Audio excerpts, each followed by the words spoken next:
Captain's log starting 0118202022.0. Starship Excelsior's log MCC 77246. So, got a short video for you all. So, a couple things. I won't go into details. I've been watching a lot of movies.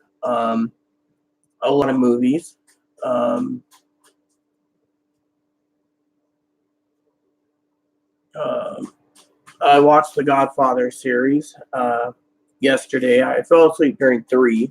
I was tired. I can watch them again. But I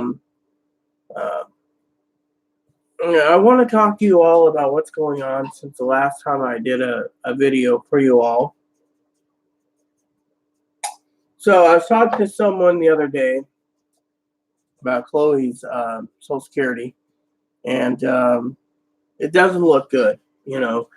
Chloe called her mom the day before her birthday, talking about we got a letter. And Chloe doesn't get in touch with this lady in 10 days. They will make a decision based on what's in her record to either approve or deny. Deny most likely because she didn't qualify to get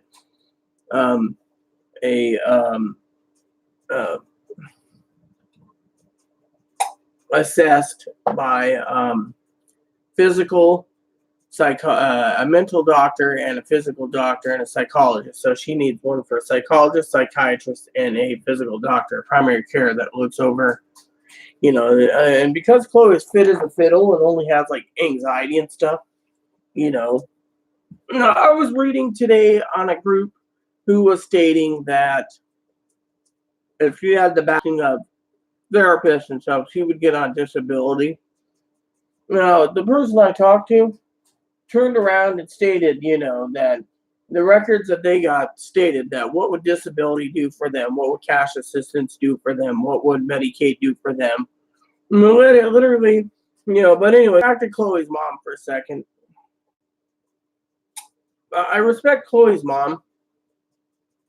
Chloe's mom, wanted records, or a copy of the letter to go call the lady. But the problem is Chloe didn't sign a release of info to her mother so she could talk on Chloe's behalf. So the Social Security lady can't talk to Chloe, and Chloe kept her mom out of it because Chloe doesn't want her mom, But it's complicated because, the letter, when I talked to the lady asked about everything, between what's going on, who's supplying Chloe or everything. And, it was basically about a million questions. And I had to be honest and answer truthfully because it's considered federal offense to, say something false for Chloe's Social Security report for help. So I spoke truthfully and honestly like I always do. And in the end, it was, questions like, narcissism and borderline and bipolar and other disability attachment disorder and stuff like this, and financial abuse and you name it. And, the lady had to put it in for the records, to help with the exhibit file. But if the lady doesn't get back to Chloe by Friday, she'll determine approve or deny, more likely deny because Chloe has 10 years work experience and 4 years community college. So to her, all this stacks up. I read a report where a guy basically stated that he wants to get SSDI until he gets his bachelor's degree and master's, which then he was going to go get a job comfortably. That is basically scamming the fucking system. So, anyways, I was trying to explain to Chloe today, and she got mad yet again, made threats and all this crap. She needs to leave because I'm not losing my home because she's making threats again. And anyways, so, there's 3 sides of things with my letter. One was faking it, mentally ill, and can work, And I basically broke it down into 3 sections. Well, with Chloe's mom apparently talking to the hospitals and stuff in the past, and it's in her records that they thought that Chloe should be in a group home, then the lady was inquiring about that too, because, like I said to the lady, you know, things happen. Now, my advocate's pissed off at me. And one of the reasons the advocate's pissed off at me, and I didn't explain, I did explain it to Dinky today, was the fact that, we got a 10-pack of tickets. It was like $92. Anyways, what happened with the 10-pack of tickets was that we had it all lined up. And Chloe could have went out on her own to use these tickets to go to therapy or to go get her groceries or whatever. Instead, it didn't happen, so we lost 7 tickets out of 10. Well, the advocate's pissed and doesn't want to help right now because she's pissed off at the fact that we screwed up. Literally, we didn't do it. She thinks that Chloe shouldn't be dragging me out too, etc. Now, for some of you out there, I took some Tylenol. It isn't working. I'm just dealing with this pain severely. And so I've been trying to get Chloe, today we were supposed to go to the store to get a few things. Yesterday was Chloe's birthday, and, Chloe picked up some beer. I had some what was it? Guinness, it wasn't bad. It wasn't great, but I had Guinness throughout the night, 8 hours of Guinness. I drank a beer, watched some stuff and so forth and so on. So one of the things, that the Social Security lady was talking about was, again, as I said in my previous videos, that Chloe was angry about. Social Security lady was asking about things like the cash assistance, where was Chloe putting it? Because, the state gave cash assistance for electricity, for internet, and for rent. And when the social worker, caseworker for Chloe and Moses Lake went to the manager, our old manager, she's a sweetheart. She always looks up to me. She found out that the management company should have made arrangements to make it so Chloe paid her portion of the rent, electricity, and internet instead. Didn't do that. So they think Chloe can't financially take care of herself mentally or physically or money-wise. I mean, literally, because the lady asked about, well, if I'm paying all the bills, shouldn't Chloe be capable of doing things? Like I told the lady, it's my back's completely out. And I said, look, I sent Chloe, I said, this is wrong to say, but I sent Chloe out to go get me some dinner and some beer and some stuff for her birthday, and she did. But at the same time, I told the lady,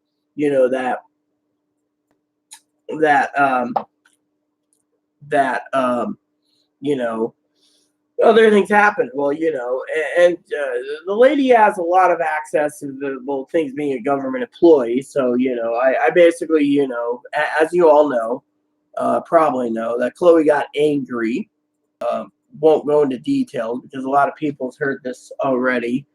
But Chloe doesn't want any of her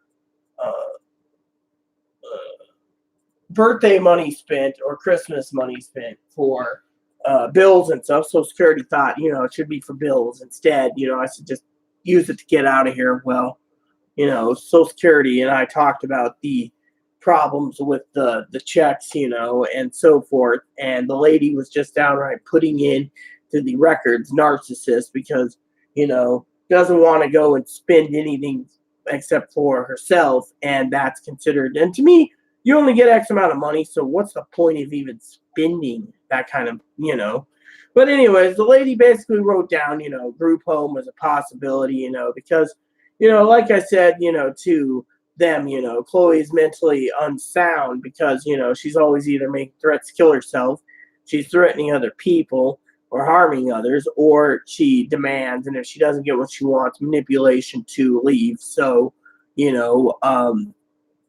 I spoke to the lady thoroughly, spent hours talking to her. I also told her, that if, again,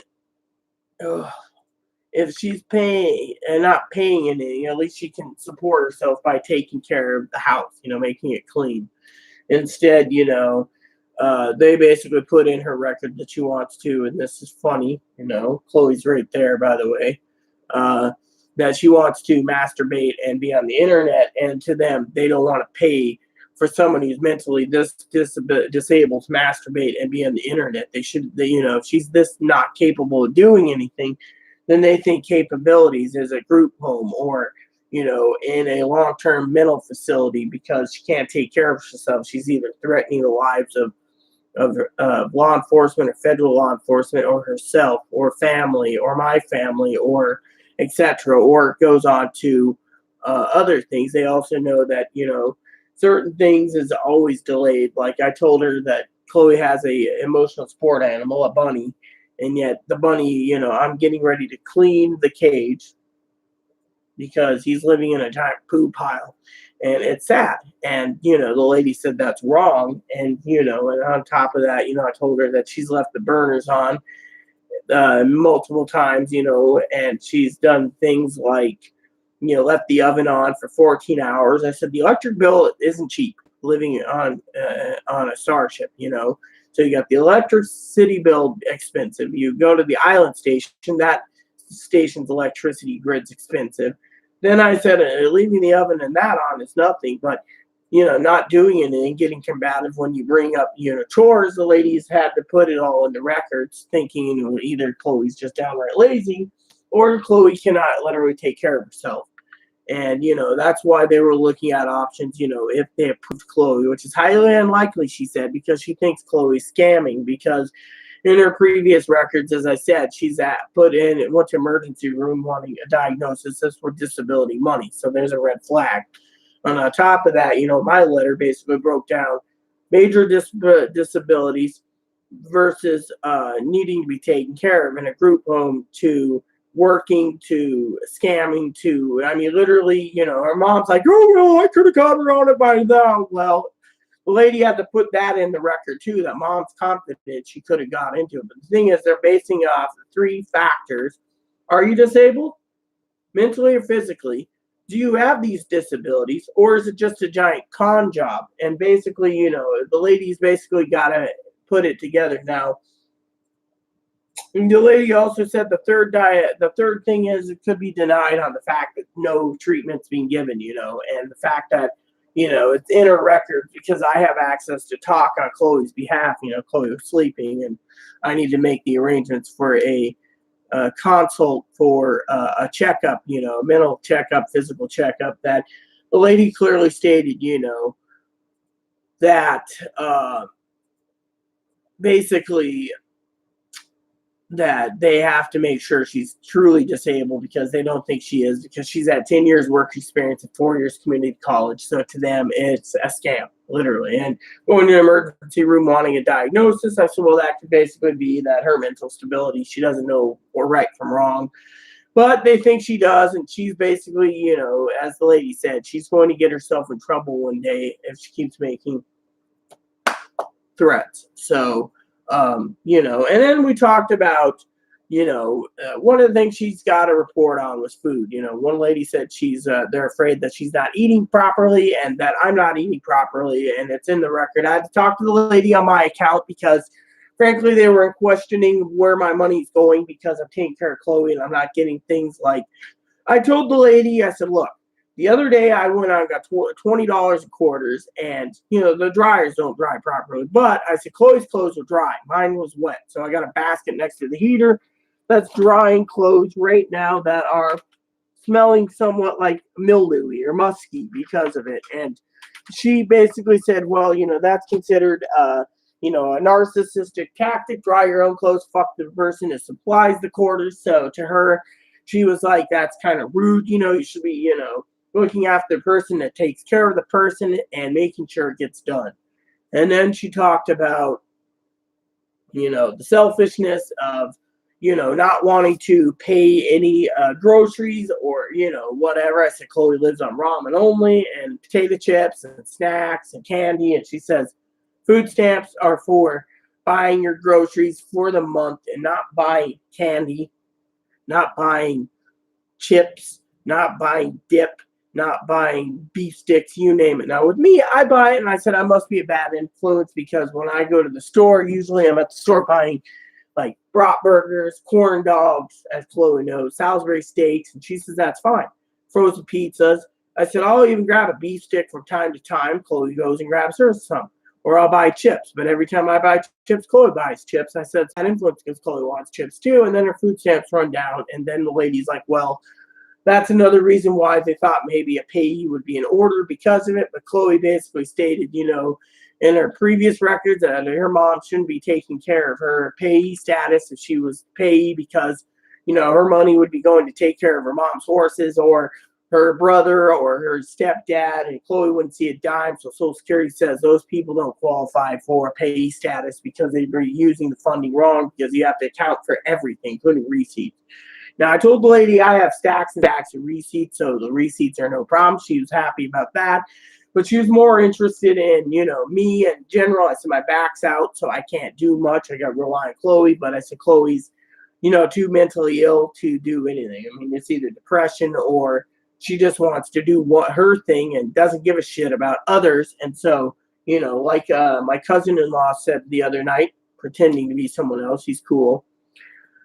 The dishes needed to be done. Half the dishes are done, the other half aren't done. We can't do dishes till tomorrow. So technically, but dishes pile up for a week. I said those, and then, the garbage in the corners piled up. And I said, we can't have all this, and trash needs to be taken out, and if I could get upstairs, I would be doing all of it, and I said, her room's not even clean, so the lady had to put in that Chloe's either doing this as a fake thing, trying to show off that she's too mentally ill. If she is too mentally ill, and this is true that Chloe can't take care of herself, then Chloe needs a group home or assisted living or a mental hospital to take care of her because she can't take care of herself, which could be, And to me, I think it's sad, but, they're looking into that option too.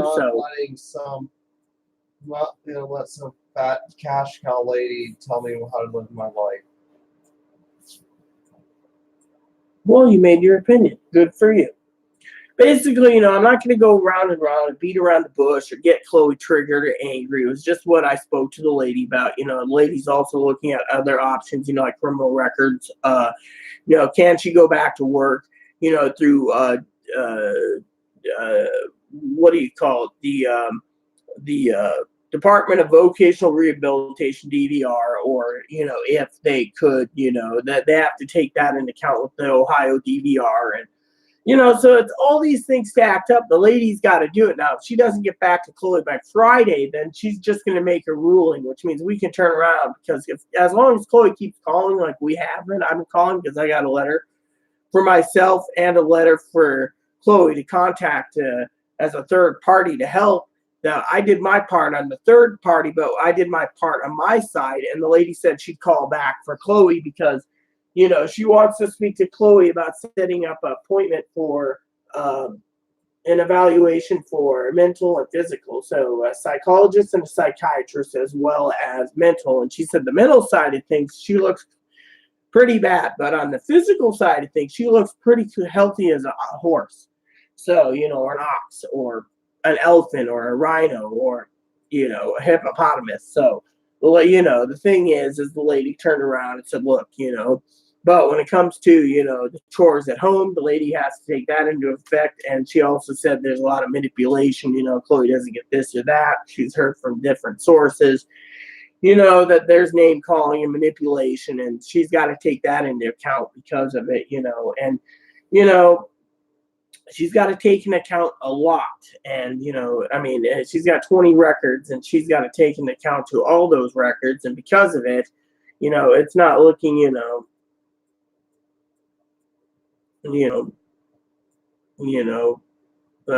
account, for, what's going on. So technically, in my opinion, she's got to do her job thoroughly. Now, I spent hours upon hours before going to bed one night with beer in me, and I basically was saying like a jailbird, but that's only because I'm trying to help, And the lady, basically, I understand where she's going. I mean, literally, if you break it down from my point of view, not doing your chores, just wanting to be on the internet, wanting to fix yourself all the time and other things. They're basically trying to put that into fruition to how bad is she? Is she faking it, or is she bipolar? Is she narcissistic, or is she, borderline or whatever? They're basically claiming right now she's clearly borderline because of the way I told her how Chloe's having her outbursts and everything else. It's not doing good.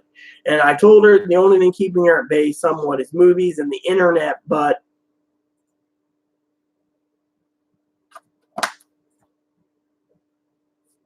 that's not good. And so the lady's taking all that into account. She also is taking into account that,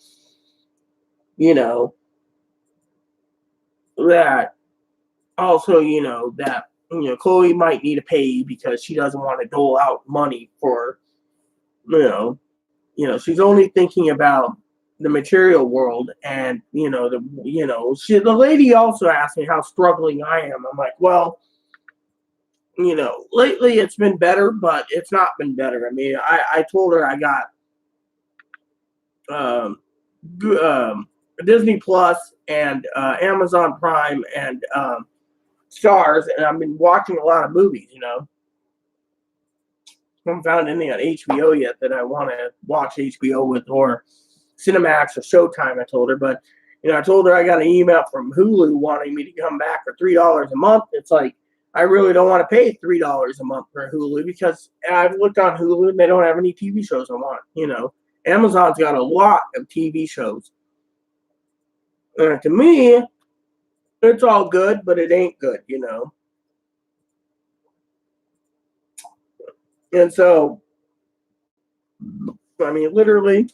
So talking to the lady, we got it down to, what's going to happen, and the lady basically works with the DSHS2 to help determine and, asked about the cash assistance, and it was just a big conflict of interest because, she was saying that Chloe just refused, they said, well, if you want cash assistance, go through this place. Chloe said, fuck you. So no cash assistance. Then the lady basically said, because of it, it burdens me, but she also said that it might not be a burden to me because it's just basically showing that even with cash assistance, what she could have qualified for, the cash assistance won't be given because Chloe doesn't want that money to be used for bills. She wants to use it freely to whatever, and so they're thinking, it could be a borderline bipolar thing where spending more. Want some fat Twinkie or using it so they can buy their own Twinkies. Talking about cash assistance while waiting for disability. How's those Twinkie eaters, I always want to control my life. They always saw me as Twinkie money.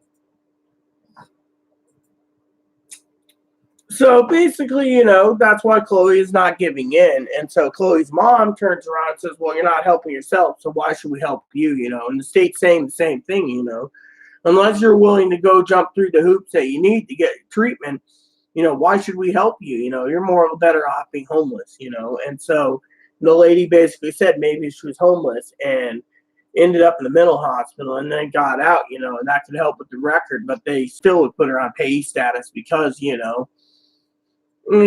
they also are trying to figure out what triggered her not to work, because I told her about what I understand had to do with misgendering. And so she's like, look, we don't even have a diagnosis and all the records that we have of gender identity dysphoria. So that's another thing that, and so it's a complicated issue because the last time she said in the exhibit file, which I have right there on next to my computer, states that, that she's too disabled because she's transgender.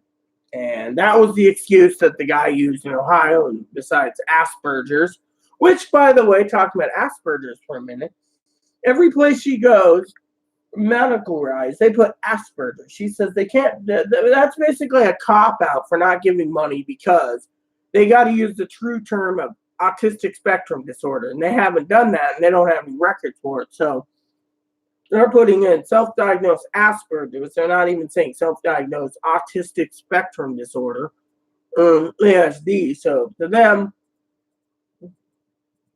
it's a complicated issue. So And so, anyways, that's what I wanted to share with you. Talking to the lady, the lady's got a lot of red flags, and so, if she doesn't get back to Chloe by Friday, uh, for a consultation to set up for a doctor's appointment and a psychological and psychiatry appointment, Chloe's going to be denied. They're just going to turn around and diagnose her not disabled on her own current records because of it. And they said, because Chloe's not um,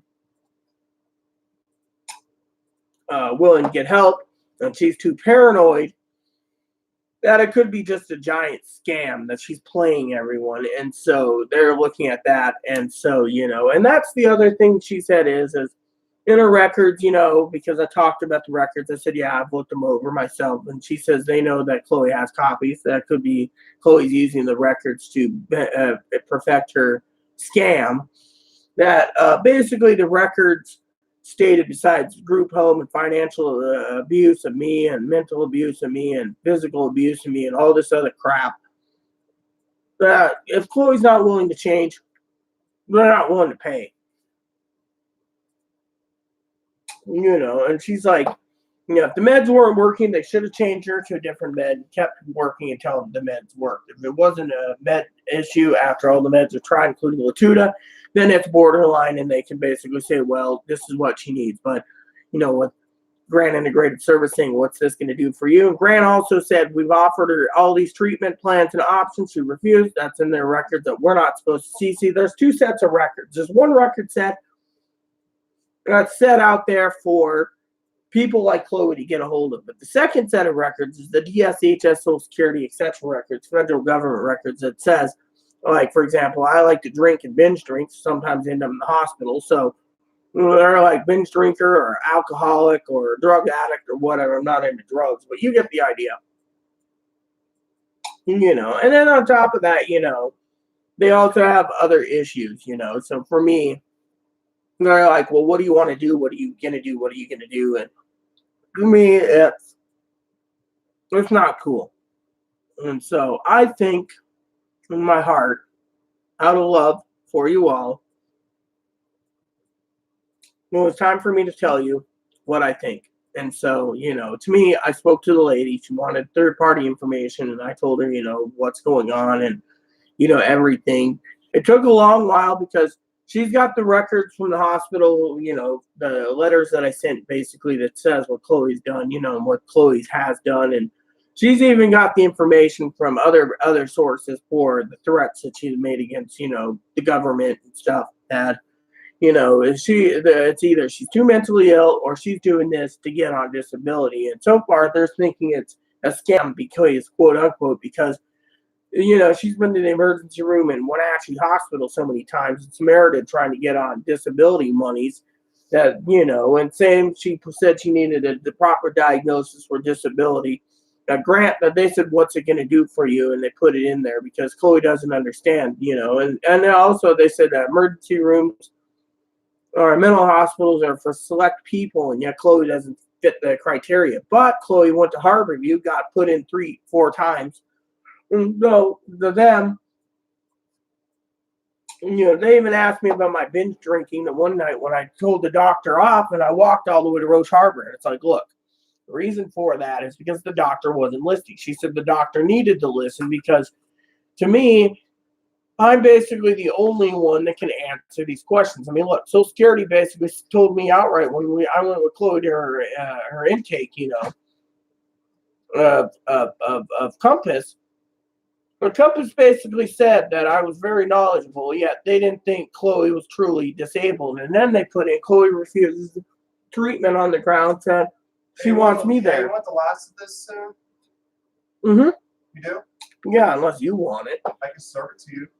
I'm not going to eat it. I got dip on me, and I got to get my Bratburger started soon. So, yeah, if you really want this, I can give it to you later. Yeah, I'll eat it. Yeah, you told me it's the rest of mine anyway. So, but anyway, the point is if you look at the big picture of I got to get Bratburger started soon. But if you look at the big picture, they basically stated that Chloe refused to go to treatment because she wanted me to go there. And I told the lady outright, I don't even know how I can help. I mean, literally, my idea is telling the lady basically do your job and or guy, and get her temper under control for one. Because, but they put in that Chloe's been threatened eviction 4 times. And that's something that they got to take into account, that Chloe can't control her temper. Then she needs either a group home or but again, they said Chloe could probably threaten her people in the group home and be kicked out. So technically, that'd be a threat. Or, They want me in a hospital, mental hospital the rest of my life. No, they don't, because that's too much money, And the state doesn't kick me out of the group home then. What would I do? Be homeless? I don't know. They said with your temper and you threatening people, that's something that they had to take into account, because they got the reports from Compass that you've been threatened. It also stated if I'm too dangerous to be in a group home, they'll just put me down. Murdering out their way. But let me put it this way: it also turned around, and the lady stated that because Chloe got out of the mental hospital in Seattle and was working with Sound Behavioral and the homeless shelter to get a job. It's in the records from the homeless shelter that she was planning to get a job. They got to put that down, that she was willing to get a job, and that's in her discharge papers, that she was willing to go get a job after she got to the homeless shelter. Instead, they put in that she went ahead, bought a train ticket, Chloe, got on the train and went home. And then they found out that Grant had to reassess her and couldn't do anything for 3 weeks because her Medicaid was locked, which Chloe got unlocked, and then went to Catholic Charities for one appointment. And then after that, and what was it? May or June, that got canceled. Then she offered to go back to Grant, and then she said, fuck Grant. It's in her record. She told Grant to fuck off. Then she packed up and left to go to here. Then here, she went in September to 2018 to get hospitalized, which she did after committing adultery. And, then they said they got the record where the police said she made up about being raped, which is bullshit. And then all this crap. And then in the end, then when she went to Skagit, they recommended setting her up care with, I don't remember what it's called,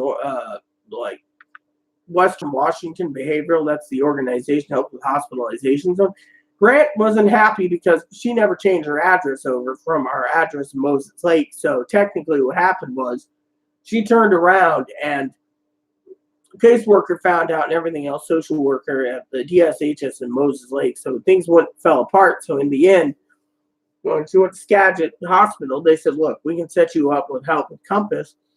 She said, okay. And then they set her up, and then she never fell through. So that went into 2019. And then finally,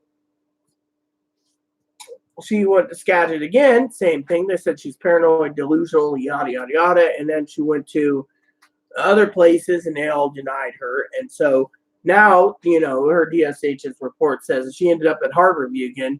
They think it's just a giant joke to get placed in the hospital and then get off the meds and then come straight home. So it's a reverse cycle of fuck you, to help try to get on disability. But, they're saying if she's not willing to help and keep on medication management, which when I talked to the lady, really like, meds work. I said, bullshit.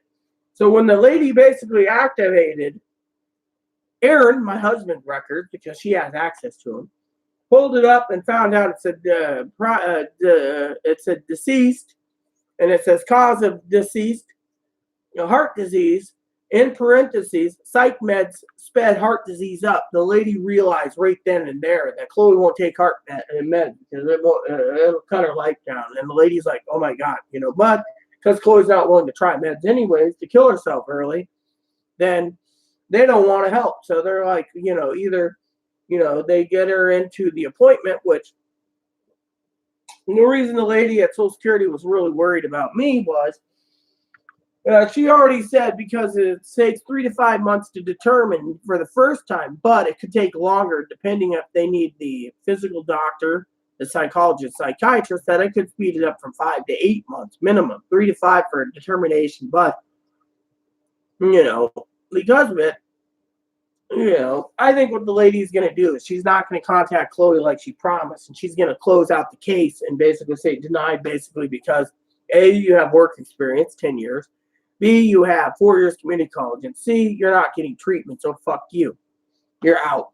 Then Chloe can appeal and say the lady never called back, and then the lady's got to reopen it, and then she's got to go through it again, and maybe it'll go to a different adjuster, and the whole damn thing is it goes back to the same damn thing where we go back and round, and then when she does get denied again on the appeal, same thing's gonna happen. She didn't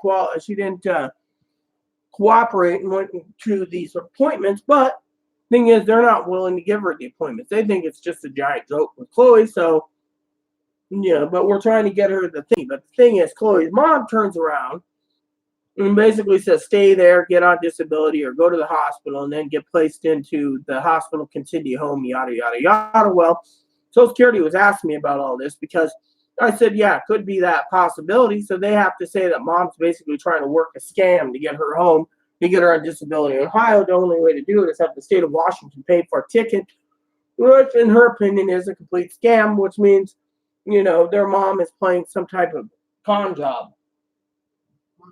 And Chloe basically stated outright that it sounds like a con job from her mom's point of view.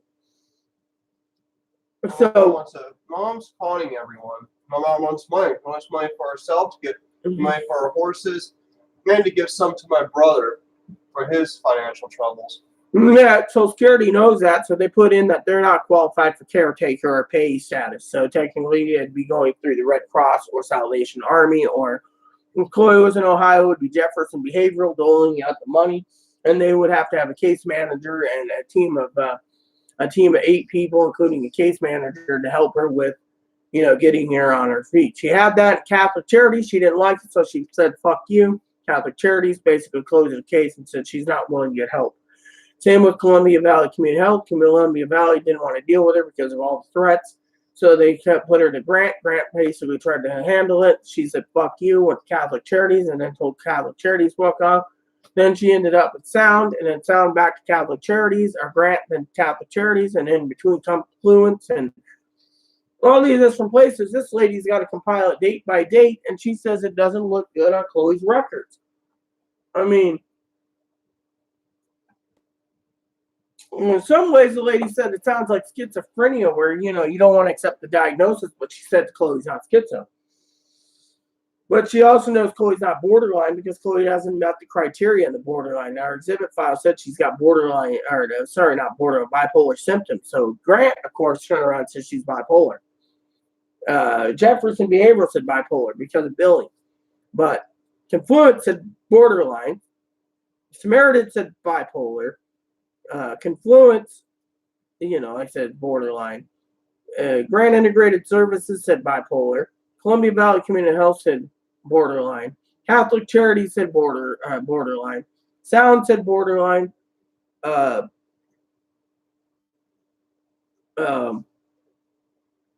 Cascade, Fairfax, Harborview, Skagit, Peace, and Smoky Point all said borderline. So the lady said, we have borderline down. Problem is borderline doesn't get hate meds. What they're doing is a lot of places are putting borderline down as the first diagnosis until a med works, and then they change it to bipolar with borderline tendencies. Unfortunately, the lady said Chloe's met all 9 criteria of borderline. So when I asked the lady specifically about me, she said, well, there's 2 diagnoses for you. You're borderline and bipolar. Plain and simple. But she says, that is why you have the problems with the alcohol. The lady told me that's why I was on it. Plus, I have fetal alcohol spectrum disorder, autistic spectrum disorder, mild retardation, intermittent explosive temper disorder. The lady broke it down for me. So I have all these diagnoses. I can't work, and yet the question they had is, if I can't work, why am I taking care of Chloe? And that's where it got kind of complicated with me because, they were like, look, you can't be spending your money that we give you to take care of Chloe because Chloe, and then they basically put down in Chloe's record manipulation. For example, the whole ordeal with the razor blades, for example. Chloe's like, oh, well, you want me to grow a beard? You know, we need razor blades. Well, you know, so basically, uh,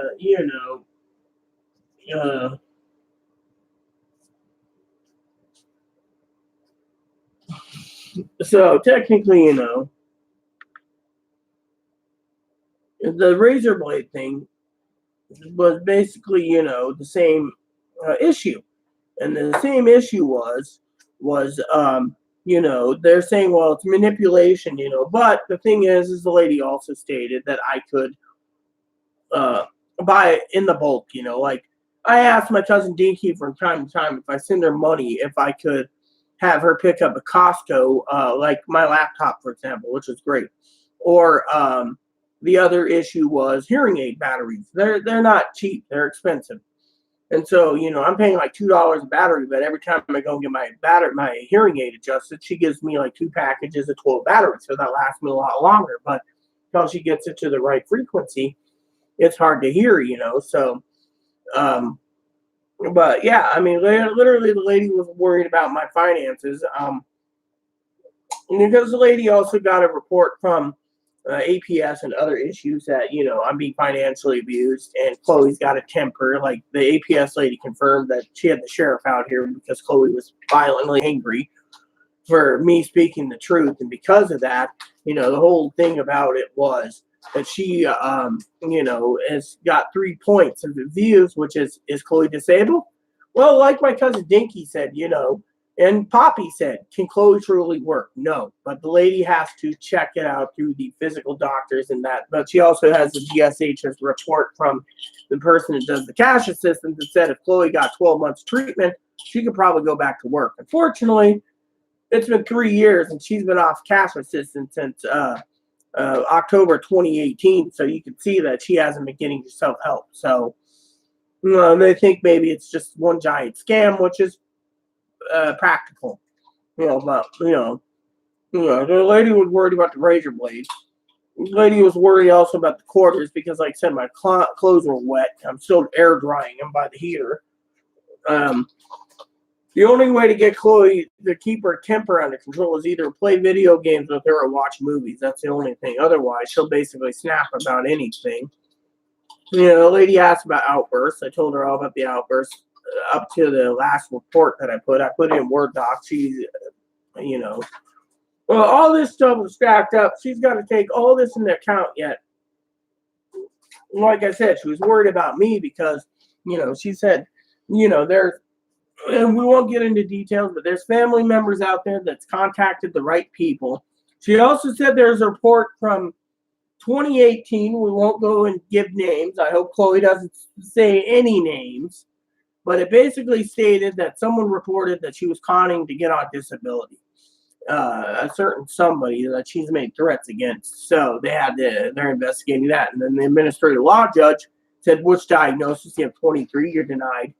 So, she says we have the administration law judges and the reports and everything else, and all this stuff stacked up. So they're wondering if Chloe's making all these threats to get on disability and it's just a giant scam, or she can't help it, she's too mentally ill, and either she needs a group home, which, they think it could be a dangerous situation being in a group home because she can make threats in the group home, or she could turn around and be put into a hospital setting, which they said is more expensive because that's like a lot of money. I mean, for a year in a hospital, it could be $500,000 or more. And so if Social Security's paying, say, $13,000, they're losing a lot of money, and that means that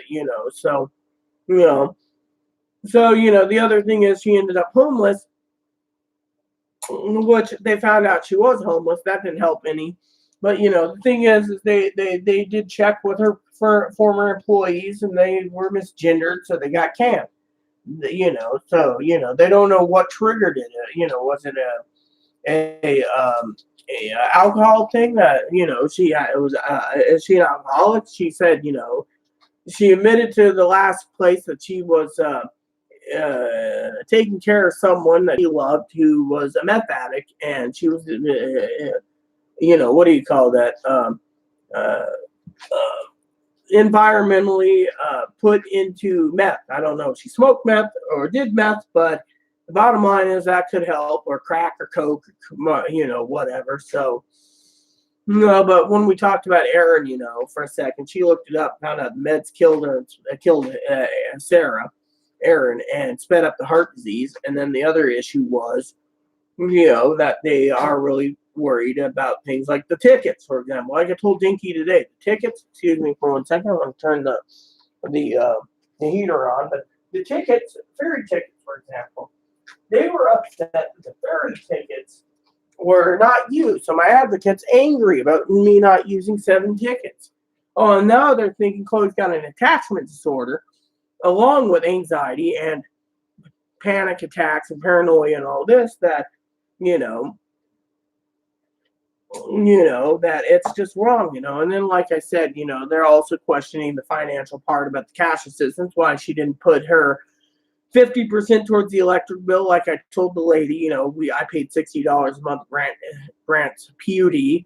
30 she said would have went for Chloe, 30 for me, 50 would have went for internet, and 50 for me, and then the rent would have been 30% of what's left over of her check. So if she put 100 towards the rent, she would have been doing a lot better. So if out of the $200 in cash assistance, she would have had $20 left over, she said, to buy razor blades and shampoo, conditioner, and stuff. Instead, it didn't go towards that. So the lady was putting in from what she heard from Brand Integrated Services, Catholic Church, she was more interested in clothes and hoodie sweatshirts and junk food and all this crap. So to them, they're thinking Chloe truly needs a payee, and I said, well, they said I could be a payee, but the thing is I'd have to go through a lot of reports, and technically, Aaron's tablet, the reports are, I told the lady I wouldn't want the job because frankly, I've already spent a lot of money over the years. I said, I've just finally started doing what my family recommended and taking care of myself, And with my back being out, I have to rely on Chloe a little more. And, I even told her about the frosting incident.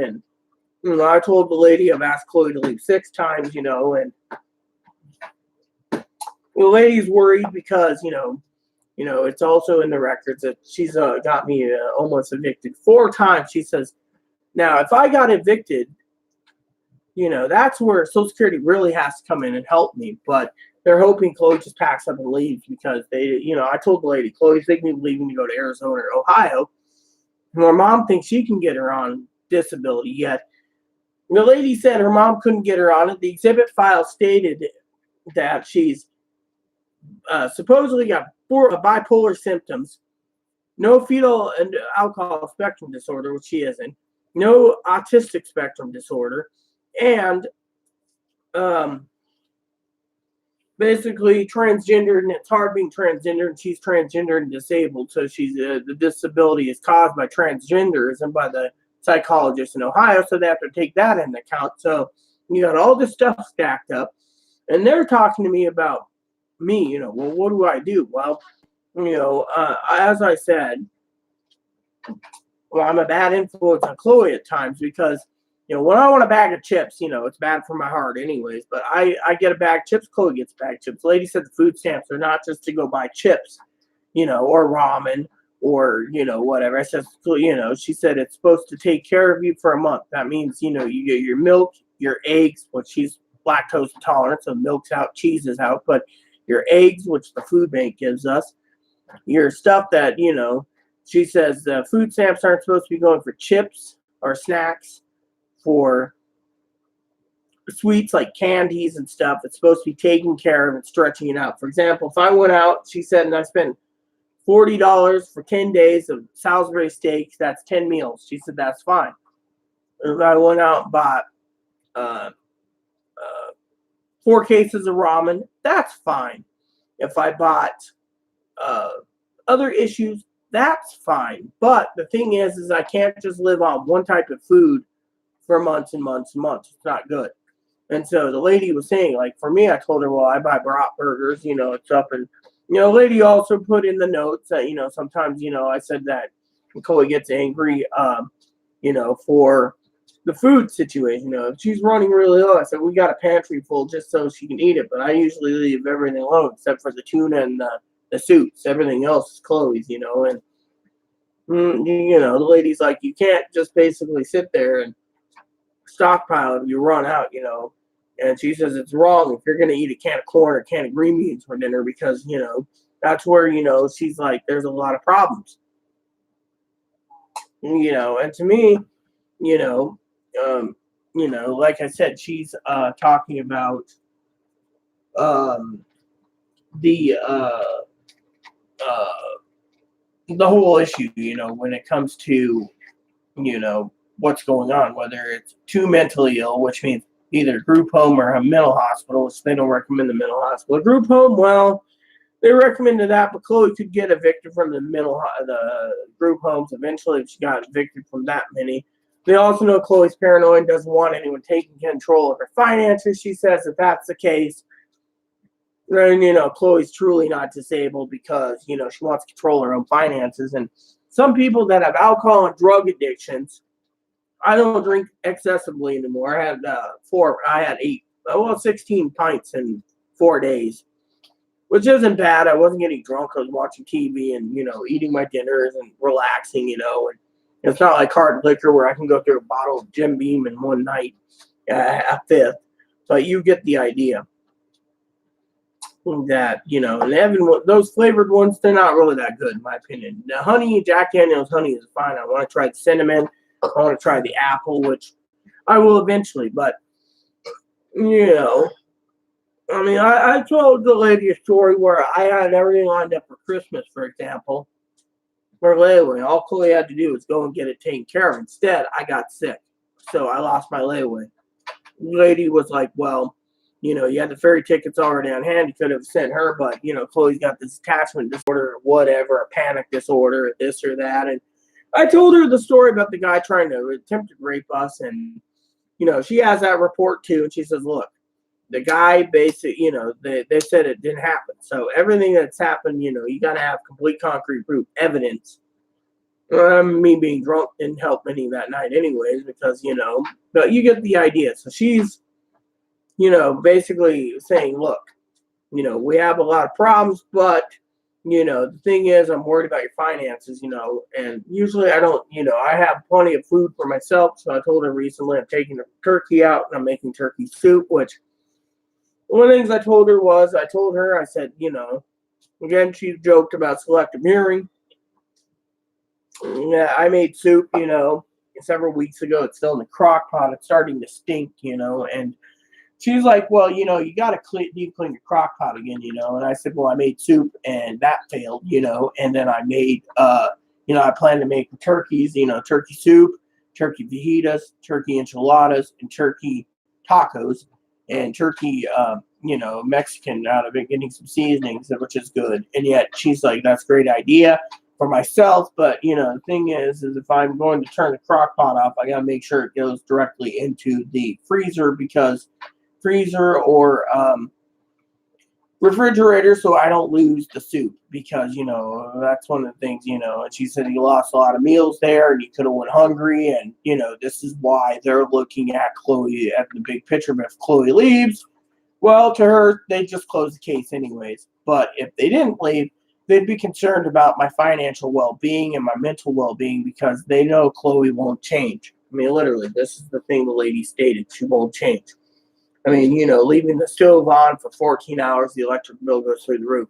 Leaving the burner on until I basically realize when I'm trying to cook something and I'm feeling the heat and it's on high, I have to turn it off. Or, you know, allowing, you know, yelling and screaming over razor blades. She said that's wrong. It's not my job to support her. Her job was to get on cash assistance, let those things be purchased. But she also said the rent's got to be covered from Chloe's portion.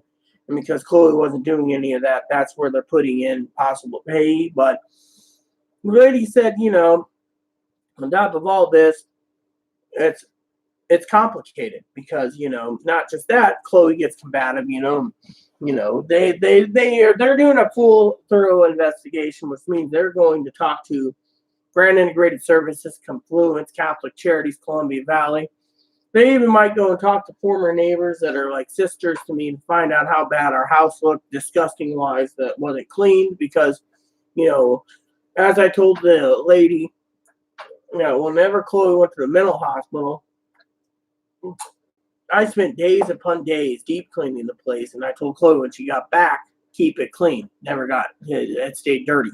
Got dirty again, and because of it, they're thinking, because of my mental stability, I'm trying to maintain everything that I can't handle Chloe, so thing is a disabled person like me with fetal alcohol spectrum disorder, bipolar, borderline,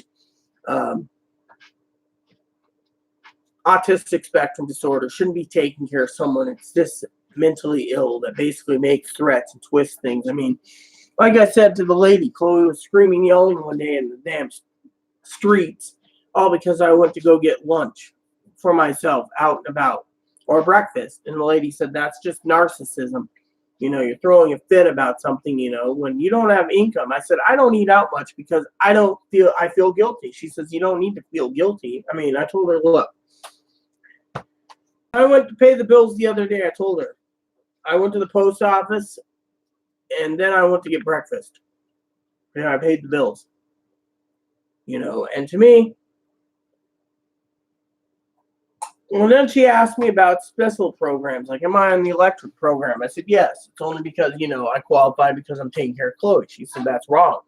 You qualify even if you didn't have Chloe, but still the thing is, I said that people are giving me turkeys and hams, saying here's a gift, enjoy extra meal, and or 3 meals or 4 meals. And the lady smiled, I can tell she's smiling on the phone. She's just like, look, you've given me enough information that basically states that, this is wrong. I mean, literally, and I even told her about the razor blades. I buy them in the bulk of like 12 razor blades or 16 at a time, 5 blades. I also said I buy, other items in the bulk like toilet paper. I said, I don't know how many times I've gone through 96 rolls in a month. I said, I don't know how many people go through 96 mega rolls. And she's like, that's just odd, or, a lot of paper towels, or, I go through 2 or 3 bottles of dish soap a month, or, whatever. She asked about laundry detergent. I said, oh, I go through a giant jug every like 6 months because we only do laundry once a month. She's like, you're supposed to do laundry once a week. And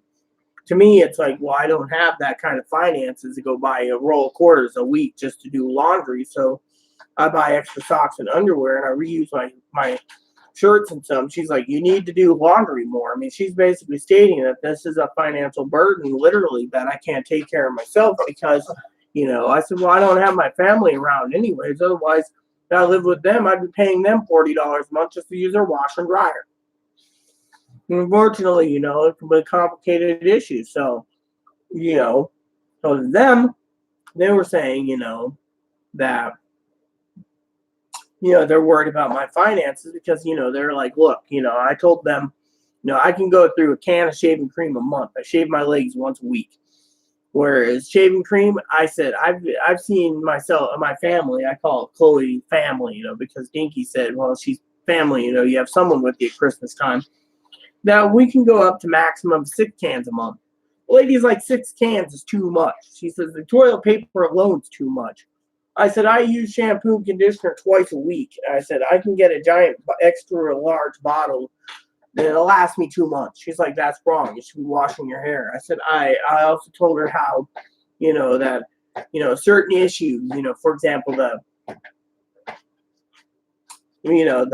whole throwing a shit fit thing about, frosting and stuff. And she's like, that's manipulation. Or, Chloe feels that the world owes her, so everything should revolve around Chloe. For example, like the meals out. I said if I want a meal out by myself, like Pizza Hut, which we don't have one, or Little Caesars, that's fine. Chloe doesn't like Little Caesars. If I have Taco Bell / KFC, Burger King, McDonald's, again, she gets angry because etc. Like I told her the other day, that I was gonna go off the island, take care of this layaway pickup, pick up the money. I'm entitled to it.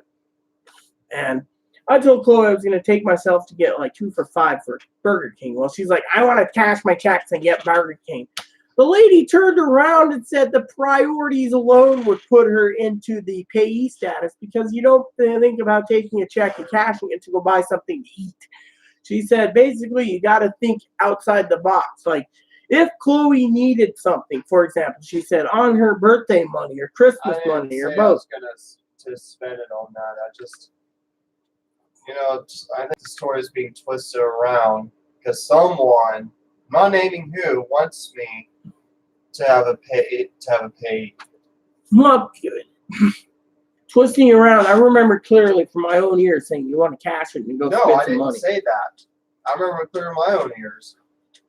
Well, we're not going to go round and round in this argument, so let me finish. So the lady basically said, now, if Chloe had a little extra money after paying her bills and stuff, then she could go and buy socks, underwear, hoodie, dress, quarters for her laundry. But to have everything put on me and hoarding your money is the story of this is just completely wrong. And the lady's basically putting that down too, that, but she also said if you're hoarding your own money because that's all you have, then she says that's basically stating that there's some problems too because the priorities aren't there. Well, look, let's see. Rita's taking care of shaving cream, razor blades, excess food, internet, electricity, rent, etc. And I'm going to go buy a hoodie dress, or I'm going to buy makeup. Or talking about makeup for a minute, she asked me about makeup. And I said, I have plenty of makeup I don't use because, I have hand-eye coordination problems. She knows this. It's in my records because I'm legally blind. And I told her I got hearing aid glasses through the Lions Club. She said to me that, the whole makeup thing again, which I'm still waiting for my shipment to come in, that I shouldn't be spending money on makeup. I mean, literally, makeup is a secondary. If Chloe got on disability, Chloe can allocate a few dollars for your makeup. Fortunately, she says it's not my job, literally, to take care of anyone. Of course, that's a different story. So, to me, it is just downright wrong. So, but you guys get the idea. So the lady talked to me for so long. I mean, we went through the medical records with a fine comb. I pointed out things that she didn't even know about, that she was making notes, and where I told her where to find it, she found it. Then she was talking about my finances because that's one reason why they sent me letters. They don't understand why I am taking care of Chloe when, if Chloe, had cash assistance, that's a different story, but she's not on cash assistance. So everything falls on me. And then I finally stated out of love for everyone in regard, which Chloe agrees. Chloe literally agrees that I stated, and this isn't about her cashing checks to go get food or something. She wants to argue about that. That's fine and dandy after this video. But I stated to the Social Security lady that her mom thinks it's okay for me to support her for the next 3 to 5 months or 8 months while she's waiting for disability to get denied, that it's not my job.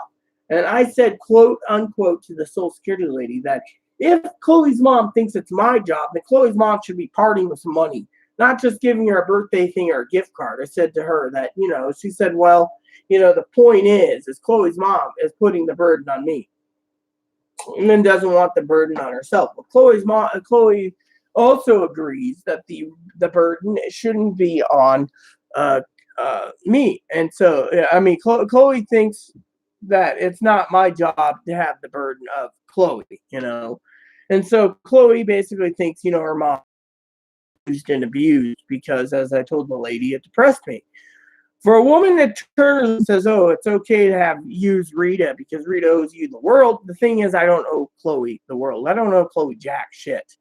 And yet I'm sitting here basically being used and abused, and everyone around me is like, look, people need to see, that's why people sit there and they look at Chloe as on this island. They're always basically saying, look, Rita's supporting you. Why can't you be mad, or quit stealing your tobacco, or quit being demanding, or, quit doing this. Instead, the Social Security lady, the reason I'm the third party is, and I live with Chloe, is they want to know exactly what Chloe's doing. Now, they can talk to Chloe's mom if Chloe signed a release, but, Chloe's mom's going to basically do it in a different tune. And so, to me, I found it to be, downright wrong, that they're sitting there trying to figure out, what I'm doing, And also on top of that, I literally told Social Security today about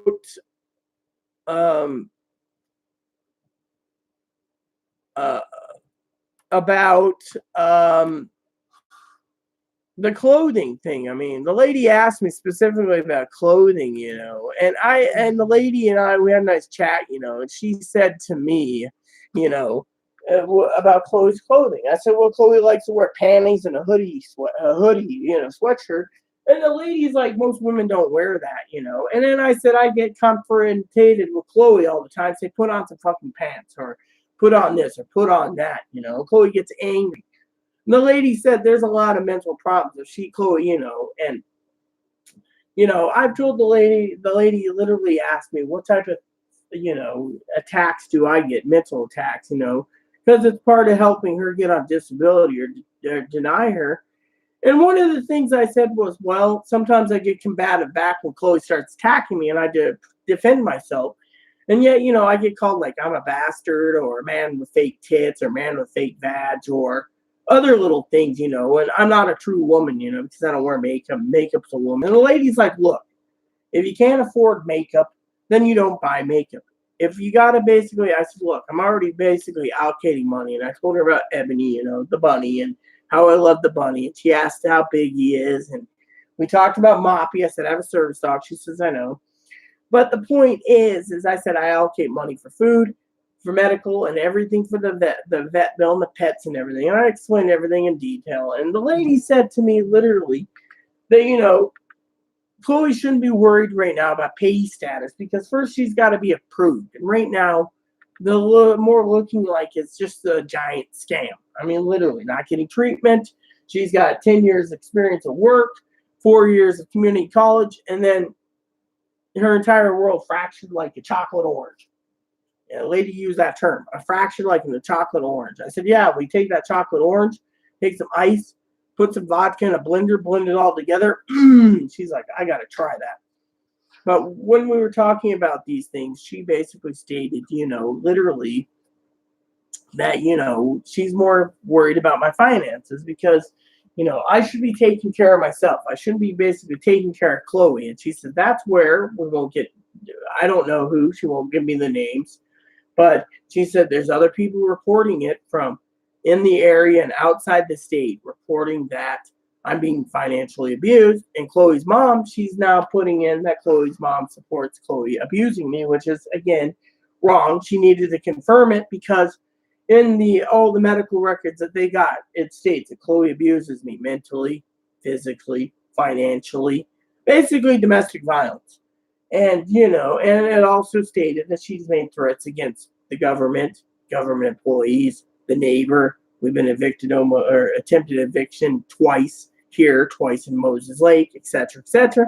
So she's trying to figure out what to do about all this, which helps with either giving her disability and either working with someone for pay status, group home, mental hospital, which is highly unlikely. It's the last resort, or something else. And because she lives with me and her family is only thinking of themselves and Horse and Tack, Garrett, right, Chloe?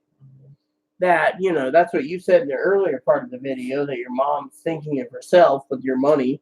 But the lady basically said, she also asked me about pay, hi, baby, hello,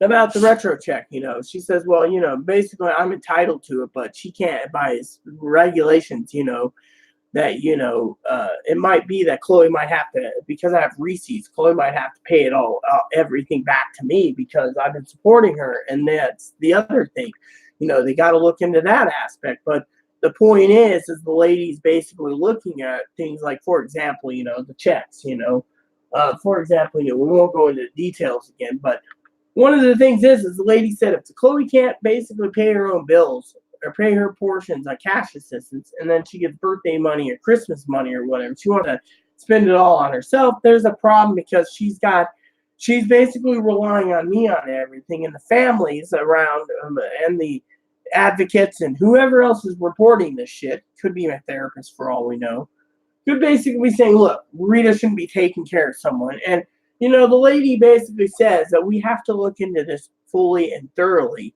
And, it's a big issue because they're not just investigating Chloe to see if she's too mentally ill where she basically is, I mean, literally, for example, the lady said, if you can't remember to put the crock pot in the fridge, maybe you don't want soup. You don't want to eat soup, so you let it go to waste. So you lose meals and someone goes hungry. Or, you forget the oven because you're so hungry that you forgot about it and you leave it on. Or the stove burner, the coil. Or, you or whatever. Or you get mad when someone brings up clean. And, it's a combative thing. And she's like, that basically says, I'm just fucking lazy, do it yourself. She also states that, in her opinion, she's seen Aaron's videos and Chloe. She's actually seen Chloe's videos on my channel where the Chloe did the 12 types of transgenderism. She's going to do it again soon. But basically stated that Chloe falls under the fetish type of wanting to be taken care of because, there's Chloe's mindset, oh, I'm a real woman. I'm more woman than my dad. Which, by the way, my dad's doing it for fetish. Well, but the lady basically states they have access to check Facebook posts. She's like, if Chloe wants to detransition, that's fine. If Chloe doesn't want to detransition, that's fine. But point is, the lady basically stated that they have to look at everything. Chloe's one of these rare cases where is she disabled? Is she faking it? Or is it just or is it a giant scam? Whatever. So they got to look at it from a different point of view. Whereas usually they said they'd rubber stamp her, but because they don't have the autistic spectrum disorder thing, and by the way, people with ASD, usually 99.5% of the time, she says with ASD, autistic spectrum disorder, gets PAYE status. Fetal alcohol spectrum disorder is a different story. Borderlines and bipolar, usually they have a spending problem, she said. So because of the spending problem, or they hoard money and stuff, so or they use and abuse people, so technically that means PAYE status too. So if you look at the big picture, they're investigating thoroughly and they don't like it.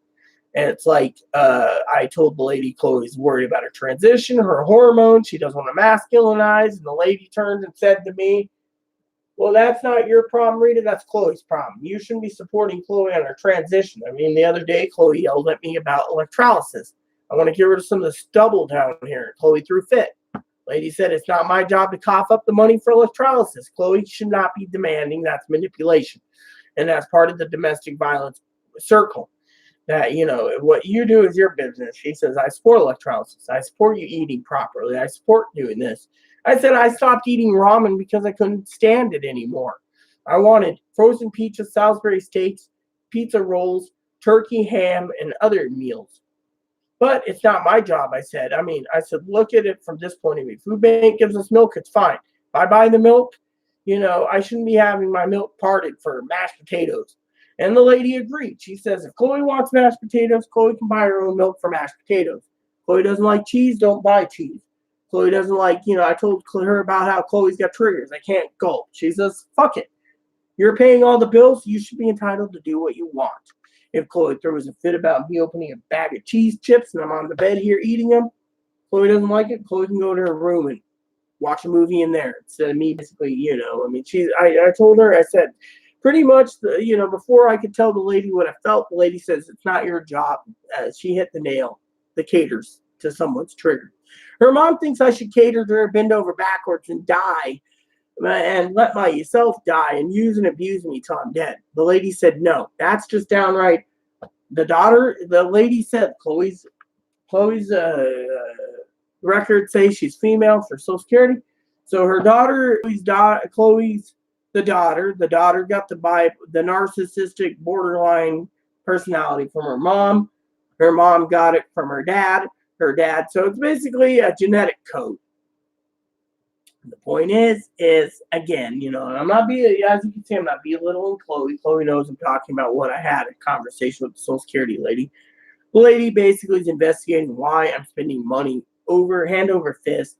And so I've been cutting corners to basically make money last longer by sitting on money, basically. I said to her, I placed my orders for shampoo, conditioner, shaving cream, body wash, bar soap, toilet paper, paper towels. And I have it brought in because I live on a starship. Or when I get to the island station, everything's expensive. But if I get off the station, I told her the other day, I said I had a cooler that broke.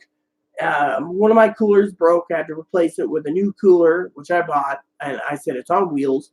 And I said, that's for my frozen foods. So the lady turned around and we talked about the groceries for a second, okay? I said, here's how the groceries work, okay? When I go to Walmart, right, I said, my family went out of their way for my birthday and bought me a little cart. The lady said, how is it? I said, oh, well, the only thing I'm wondering, it's got a metal bottom, so it holds in so nothing falls through. I said, I'm always wondering how long the wheels are going to last. I mean, I get it with concrete and everything. I push it everywhere, and it does a number on my heart. She says, you need to take it easy if it's fully loaded. I said, when we go to Walmart, we usually get 4 to 6 cases of Chloe's ramen. And then there's not much left over to hold. I said, we have to look into taking an effect of $14 or $15 for ferry tickets. The lady turned around and said, did you make your money's worth? I said, yeah, barely with the ramen itself. But when I buy my stuff, I buy family-size Salisbury steaks, frozen pizzas, and I stack it up into the cooler. She turned around, and I said, otherwise, we don't have enough room, so we have to go back the next day to Walmart, which is pretty highly bad because we have to get up early at 5:30 in the morning. I said, it costs me money because when I get on the ferry, and everyone knows the galley's expensive. She said, yeah, how expensive is it? I said, just to get 2 breakfast sandwiches and a cup of coffee cost me $14. So if I want a beer, it costs me $7.50 for a can.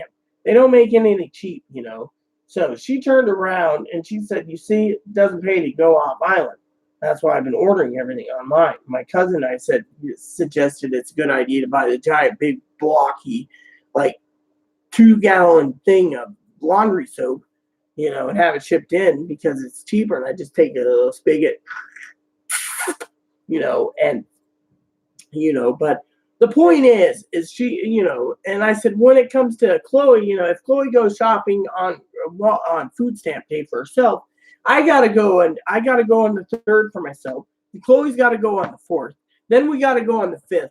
So in the end, it takes 3 or 4 trips for the month for Walmart, what I told her, which means we're paying a lot of money in ferry tickets. And in the end, guess what happens? She says, what?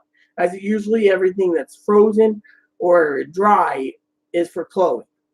That means I got to make another trip out just to go get it, and it costs me more money. And she said, well, who's paying for the ferry tickets? I said, I am. So the lady basically said, see where you're going?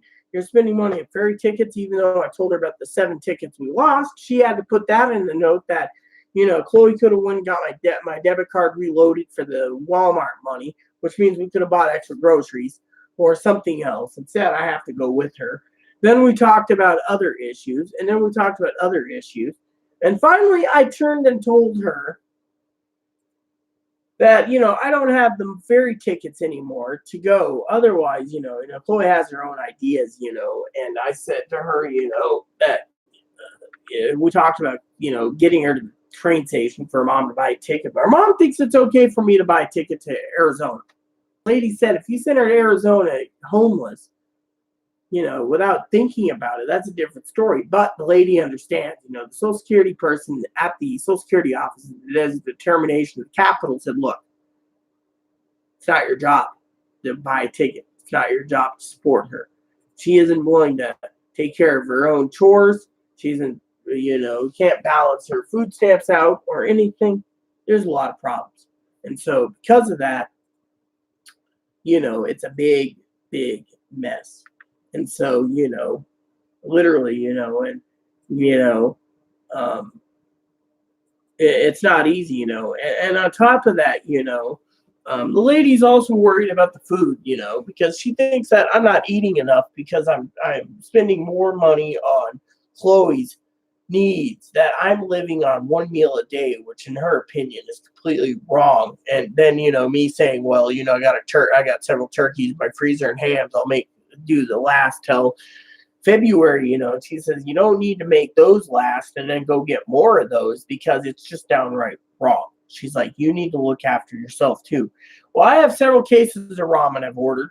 I've had several things. She didn't like that idea, but I said those are emergencies in case, I said I got soups, I got milk, I got coffee, that's one of the things I really worry about, my coffee, and stuff like that, and we talked about in the beginning, when Chloe came out here, when she was going to like Catholic charities, I'd go to Playboys Market and I'd get like several pounds of jalapeno bacon. She's like, that jalapeno bacon coming from your Social Security money is supposed to feed you.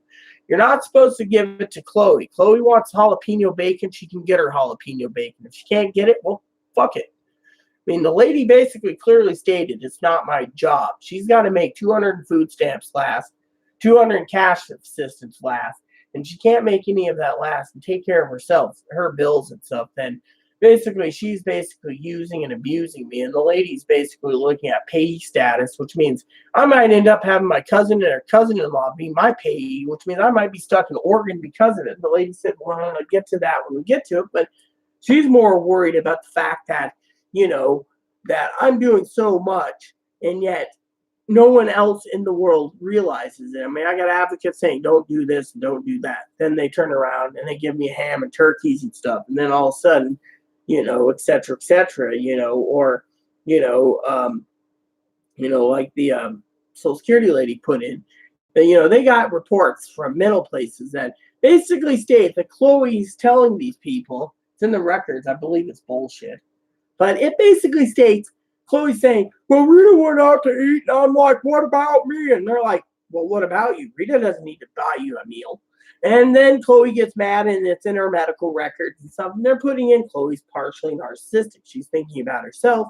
And then Chloe turns around and says, well, I want to be equal with Rita. And they turn around and say, to be equal with Rita, you must have an income. Well, I don't have an income. Rita's my lover. She's got to take care of me. And they put it in. Rita's being financially abused by Chloe. And then Social Security finally gets a hold of these records, which, by the way, let's talk about that for a second. This video is long, but you get the idea.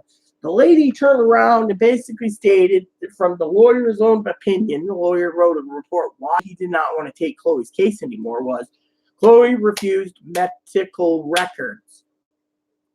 Lady basically turned around, looked, on the phone. I could tell. She was on a camera. I know she's looking at me. She's sitting there going, basically turning around and stating that I shouldn't be taking care of Chloe. And so, because of this whole equality thing, wanting to do that, she's thinking Chloe's trying to be too female, trying to put everyone down, and they're not female, and wants to be taken care of, and a woman should be taken care of. And to me, I'm a man.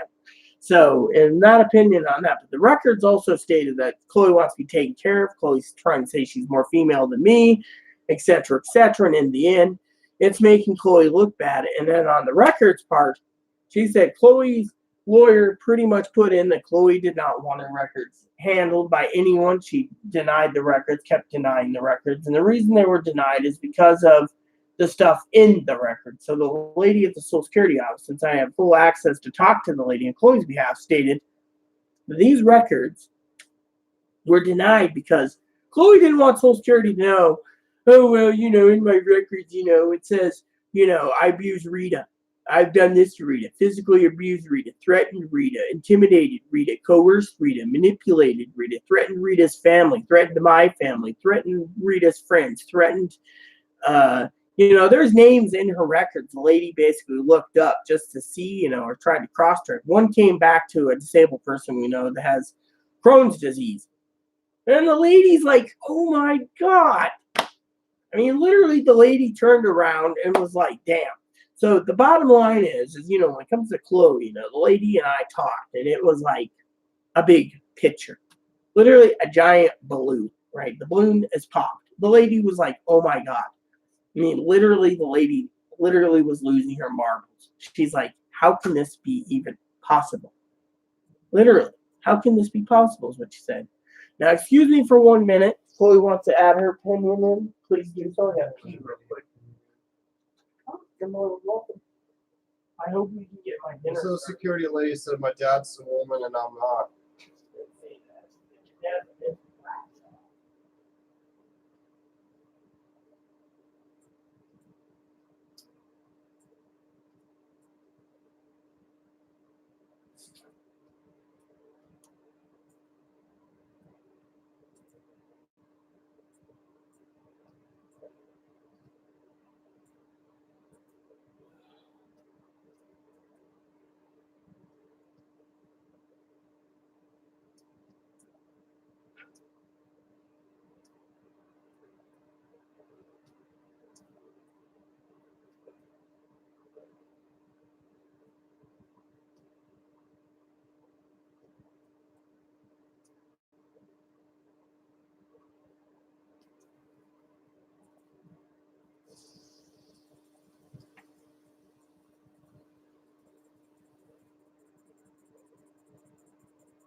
Okay, so what I wanted to say for the final part of my video was, because it's long, before I ask Chloe to help me, my back's giving me problems, is could you soon prepare my dinner? Okay, so basically what I want to say for the end of this video is this, out of love to you all, is, so I have family members and advocates and friends in high places that are all worried about my well-being, okay? And they're worried. So they've been going behind the enemy lines, basically sending reports quietly through different channels to get to this. And that's why they're investigating where my money's going, because they think it's wrong, with Chloe, which is true. But they also are putting in that, a lot of the abuse. So the lady has to investigate this because, 2 APS reports and everything else. I even told the lady pretty much that Chloe's mom wanted the APS lady to be used so she could use the APS lady to get her into a state program. So Chloe's protected and I'm screwed. Or to get Chloe home or to get Chloe mental. The APS lady stated it's not her fucking job to do anything. Her job is to investigate. Even though there is abuse, she couldn't do anything with it. But, Social Security got involved because DSA just has to be involved. And et cetera, et cetera, et cetera. So in the end, the lady basically asked me certain questions, about being disabled and why disabled and et cetera. And, the lady asked me a lot of questions. And, the bottom line is there's people out there worried about me. And yet this lady said there's enough red flags that she had to investigate on my part because, people are worried about me eating one meal a day. And other people are saying, Chloe will go and eat up everything that I have that's yummy. And I'm stuck with dry cereal or dry ramen or a ramen pack, and they're just, so and it's, and to me, I appreciate everyone's concern, because of it, and, et cetera, et cetera. I mean, it was like, for example, I told the lady twice in the last 6 months, I lost 2 giant jugs of mayonnaise because it was left out on the table overnight. And, the lady asked me, who bought the mayonnaise? I said, I did. And you didn't get it replaced. I said, Chloe can't give me her food stamps. Even if she replaced it, I'd have to replace it on my own. The lady made a note, but the lady also said, well, what was Chloe using with your mayonnaise? Egg salad or tuna? The lady said, so your mayonnaise being used for her food, and yet she doesn't, so she'll go and buy a bag of chips over a thing of mayonnaise. I mean, literally, et cetera, et cetera. It's complicated. The lady asked me specifically about St. Jose because they have records about Social Security, et cetera, and asked me about the money that Jose gave me as gifts. And I said I used it as a backup in case I needed to get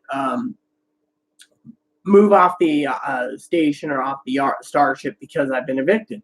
Didn't happen, but I said I wanted to buy groceries one day, and because Chloe was out of food stamps, I ended up buying like $100 in sandwich makings, for like 3 weeks. And well, the lady threw a fit saying, so your St. Jose helped you out. You didn't buy a present for yourself. You bought food, frozen pizza, sandwich makings, etc. But at the same time, I ended up buying it for myself. And Chloe was like, what about me? So in the end, the lady's like, that's wrong because, someone's helping you out. It's like when I told her the old birthday joke about the toilet paper that Dinky got really even with me before I got my computer. I love that prank she did with the toilet paper, the giant forever rolls. She turned around, I told her about the toilet paper, and the lady said that toilet paper was supposed to be for you. You could have made it last 2 months of roll. Instead, you're taking care of Chloe. So the first time around, it went 9 days. The second day was like 18. The third was 27. So within 3 months, 2.5 months or so, I think, I made it last. But, it was still, the whole toilet paper incident was not cool, and so, so basically, but the lady's like, if Chloe had cash, then she should be buying her own shampoo, conditioner, body wash, bar soap, makeup, toilet paper, stuff that she wants. Not putting it all on me and being like, okay, I'm going to buy a hoodie dress or socks or underwear. So the lady basically was stating, with the priorities that Chloe has, Chloe's got a priority of, something's wrong mentally. So they want to investigate, and that is why they said they wanted a meeting for an evaluation for physical, mental, because they want to make sure Chloe's not pulling the wool over their eyes. Because, and the second thing is they want to talk to Chloe in person at the Mount Vernon office. Lady will come up and talk with the psychologist and psychiatrist and me and figure it out, because they're worried about me. I think they're more worried about me over Chloe, because they basically stated in her records, she claims, I get PG80. The lady turned around and said PG80 is a female-only disorder, So the lady's basically saying Chloe doesn't have a female disorder, the persistent genital arousal disorder. So to her, it's either bipolar or borderline extreme horniness, is how she put it. That lady probably wants to believe Twinkie eaters. She doesn't believe Twinkie eaters. She believes what's in your records, not what's your personal opinion. Eaters put in there. Well, the Twinkie eaters, quote unquote, are trying to basically do it as a legitimate job, and they're not trying to sugarcoat anything either. Well, actually, too, they're also putting in what they want to put in. Well, they have their own opinion. Most psychologists, psychiatrists, and doctors can put in their own thing. Look at me. The lady told me that my private, personal part of the records that I can't see claims that I'm bipolar, schizophrenic, borderline, an alcoholic, loving booze, and being physically and mentally and sexually assaulted. So technically, it says all that crap that I can't see. Yeah, Social Security's got to investigate, because they want to know why their money is going to take care of someone else who can't take care of herself. I mean, literally, that's the reason I was talking to you guys tonight about this video, because they're worried about Chloe even basically being able to take the... I mean, look, literally, I was telling the lady the other day, if it wasn't for my back, I would be upstairs taking Moppy out on bathroom breaks. Instead, the other day, I went to Chloe, and I said, Chloe, and she's like, what is it? And, she was kind of angry, but I said, your responsibility. The dog pissed in the hall. Turned around, she said, bad Moppy. Thing is, we took him out 3 or 4 times a day. We wouldn't have this problem. I found logs in my room twice. My room. He won't go in Chloe's room for some reason. He just pops it in there. So I got the door closed. Leaving logs. A few times I've seen him next to the closet. I'm going, and the lady's like, this is why they have to investigate Chloe's mental disability, because if Chloe can't take the dog out 4 times a day, or willing to go empty out once a week the poop pellets and Ebony, and the poop pellets are getting this pile, so Ebony's laying on poop pellets, or can't do the dishes but once a week, or take the trash out once a week, and I got a corner that by the door where the pantry is, it's just piled up with trash. The lady's like, there's a lot of problems, so they need to know through the mental evaluation of the psychologist here in the state, not the Ohio State. They have that record already put on there, to find out what is making Chloe not do anything. Is it laziness? Because if it's laziness, they're going to put laziness. Denied. She can work. Or they're going to say too mentally ill, needs payee, needs to be group home, mental hospital, or in the care of someone that's her family that won't jip her over on her money. For all we know, it could be grandpa in Arizona, or grandma in Arizona, or grandpa in Oregon. Anyway, look at it. They got to look at all the pictures to put the piece together. It's not just a big puzzle where, oh, yes, we have all Chloe's mental records. She's getting treatment. Okay, she's disabled. There you go. You're approved. Instead, they're like, Chloe's not getting treatment. She's got 4 years of community college. She worked 10 years. She's freeloading off Rita. We have to open up a bigger can of worms. So instead of open up the small can of baked beans, like the basic standard, they're doing the Mondo 7 to 10 pound can that they're opening up to find, and dumping it out, the big can of beans, as I say. They're looking at all the options, because they want to know why Chloe is basically, is she this way? Is she this violent? Does she need to be, in a group home or a hospital? I mean, they have to look at all the pictures, and they got to put the pieces together. They can't just sit there and say, oh, yeah, we watched Rita's video. Chloe said that the mental places like Columbia Valley Community Health, Catholic Charities, Confluence, Sound, Cascade, Fairfax, Smoky Point, Peace, Compass, they're all Twinkie eaters. They're all Twinkie eaters. Chloe's paranoid. She's Twinkie eaters. They got to look at the paranoia, too, because they said that one place basically said they take her, put her in a hospital. She had the time, but they said that she's too paranoid. So they're basically saying paranoid. But They even said the other thing that triggered Chloe's investigation of me is she went to Skagit Hospital. She says, "Oh yeah, I want to kill myself and everything else. The government's after me, and I have APS after me, so I came here. I need a hospital." They put in APS investigation. They called APS. They called this, did that, put in their records, and we don't know about. Lady basically said, with APS investigation, Skagit. They contacted the APS lady. She says, yes, we've been investigating twice. We've gotten 3 calls. She says, well, there's other people that reported it through different channels, that's watching my channels, that's doing this and doing that, that shows that I'm being financially abused. Social Security had to send me a letter. Dear Ms.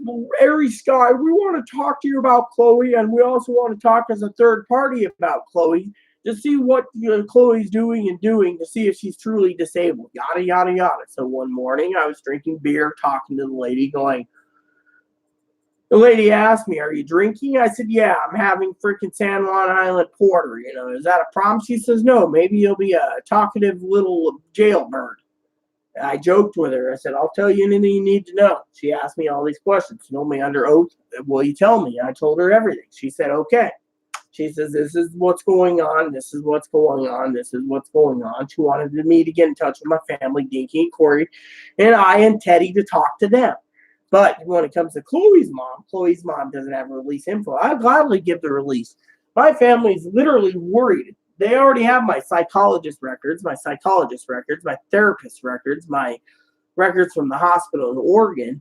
They have the record, everything. They're pulling all my records to find out, literally, there is people in Oregon, okay? When I was having surgery and I was in the hospital, people came in that told me outright when I was out of it, and one of my mentors basically stated, telling a social worker when I was completely out of it, I can barely remember the conversation, but stating that someone needs to open up an investigation into the abuse of me because of Chloe. And the lady said, we can't do it. We're in Oregon. They're in Washington. The investigation has to be in Washington. Nothing happened. But I remember clearly, I think it was Gene that did that. Guess what?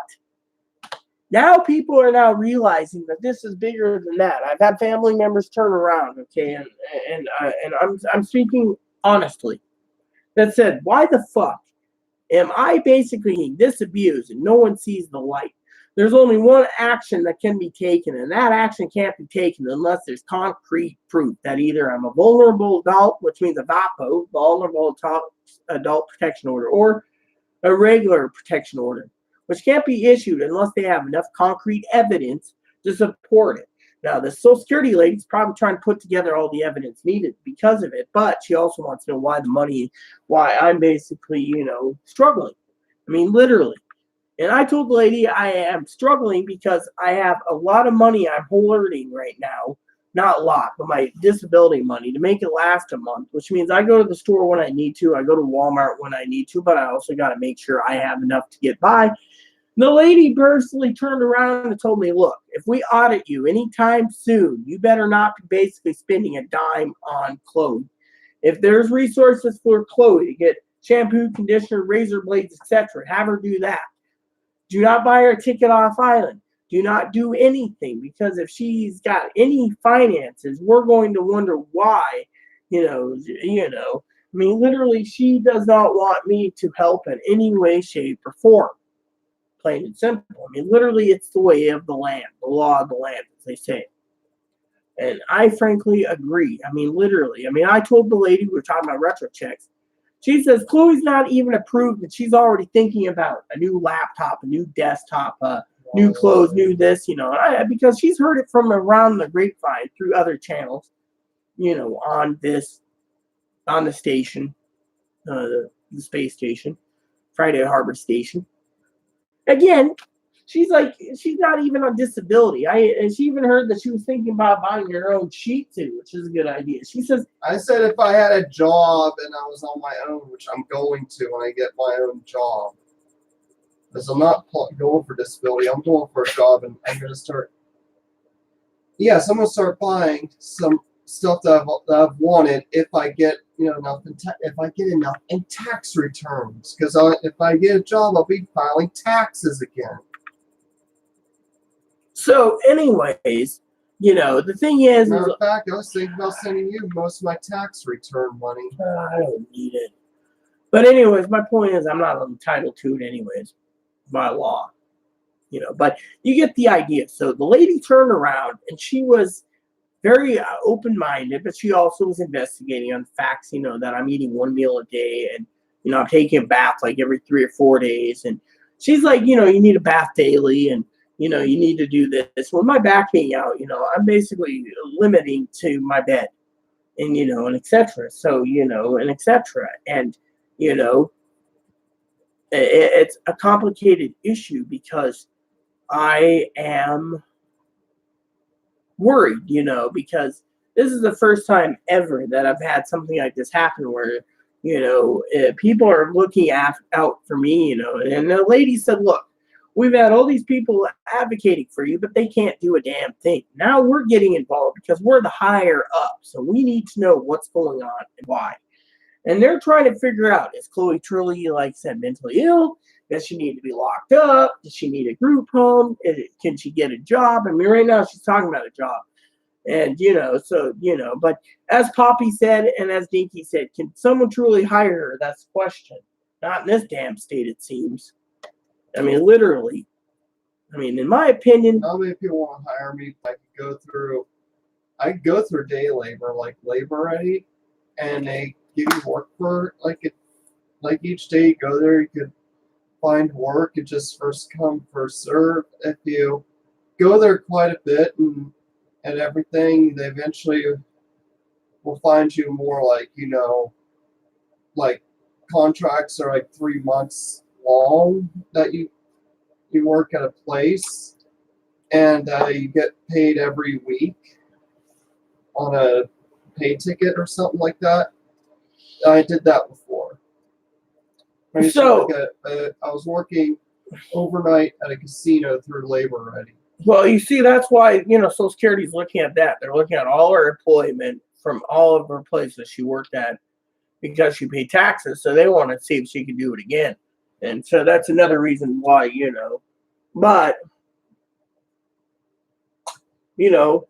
the reason for it is they, like I said, they think, because Chloe's not getting treatment, that she's fine. She's just pulling the wool over everyone's eyes, or doing this or that, or like I said, it had to do with finances. They think that Chloe wants to hoard every dime for herself and doesn't want to pay and use others and thinks that, oh, I'm a real woman. You got to take care of me. And that's why the lady's investigating thoroughly because,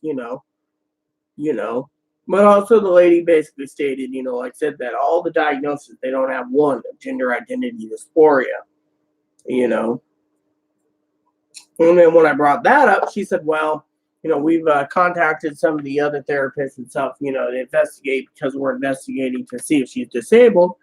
They all thought she wasn't GID because, she kept asking for her letters of referral. And they're like, we can't do it. It's not against our policy, but we don't know how to do it. And first you need to get in the door and work with us. You might be bipolar, schizophrenic, borderline. We have to get that all certain out before we give you your letters. And so she thought maybe it was just to get into the state so she can get a free sex change. So again, the whole thing is she said there's a lot of trannies out there. I will tell you this. She says out of 2,000 applications a week that they get in her office, that's 8,000 a month. She said 4,000 of them a month are fucking trannies that just want to get on disability because they can't work anywhere. The GID is too much. So they come up with these fake symptoms, borderline, bipolar, schizophrenic. She said, schizophrenia, you can't get a sex change anyways. But she says they come up with all these disabilities. And all of a sudden, they got to go and say, oh, tranny, we better open up this one a little better investigation so it takes longer because they're wanting to make sure that, they're truly disabled. What? I truly am disabled, but you know what? Since they're just going to assume that I'm making it up because all these trainees got away with it. I'm just gonna work. I'm just gonna work with all the disorders I have. I'm just gonna work and what I'm gonna do is just get a shitload of therapy. If I have to do it, go see a therapist every weekday, I will do it. Anything I need to help keep the job. I'm gonna have to just get a job and just do everything I can in my power to keep that job, make sure I don't lose it. Well, the other thing the lady stated was it's not about transgender people to 4,000 a month applying. It's, as she said, that with the administration they're trying to deny trans anyways. But the problem is it's not about giving trannies their rights and getting free sex. A lot of them are doing it just to get the free sex change. They don't want to work for it. But she said Chloe's truly disabled. They have to look at other options. I mean, literally, they need to look at it from a point of view is, can Chloe work? Chloe's got college. Chloe's got a high school diploma. She's got, 4 years high school. She's got her high school diploma, junior high school diploma, her elementary diploma. Jokingly, of course, they're 4 years community college, 10 years of working, doing menial jobs. Can she do those menial jobs again? They think yes. The administrative law judge says, yeah, if you train her to put stuff away at a grocery store at night when everyone's sleeping, she can do that. As long as her temper doesn't get in the way. But the lady also wants to know, is she truly disabled? It's not about being transgender. No, they're just, the trans people are basically coming out going, oh, my gender identity is so disabling. I can't live without being a woman with breast implants and a vagina. So they deny it. That's not disability. She said that's laziness. Chloe could be disabled. The problem is, my dad's now trying to apply for disability.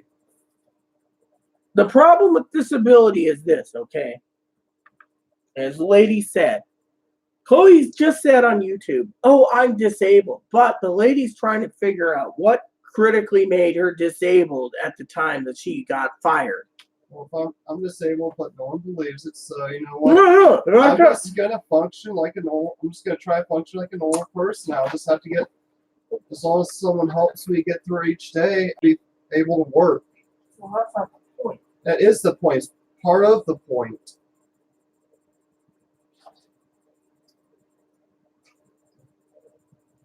Part of the point, and you're missing that part. Actually, I'm not. But my point I'm trying to make is this. Social Security wants to make sure she's totally disabled, okay? To do that, they got to investigate.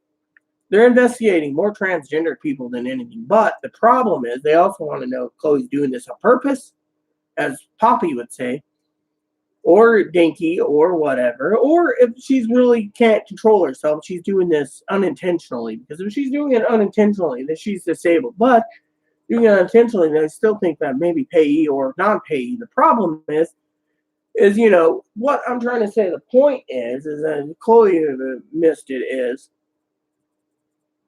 Is okay. Picture this, everyone. Chloe. Let's use me as an example.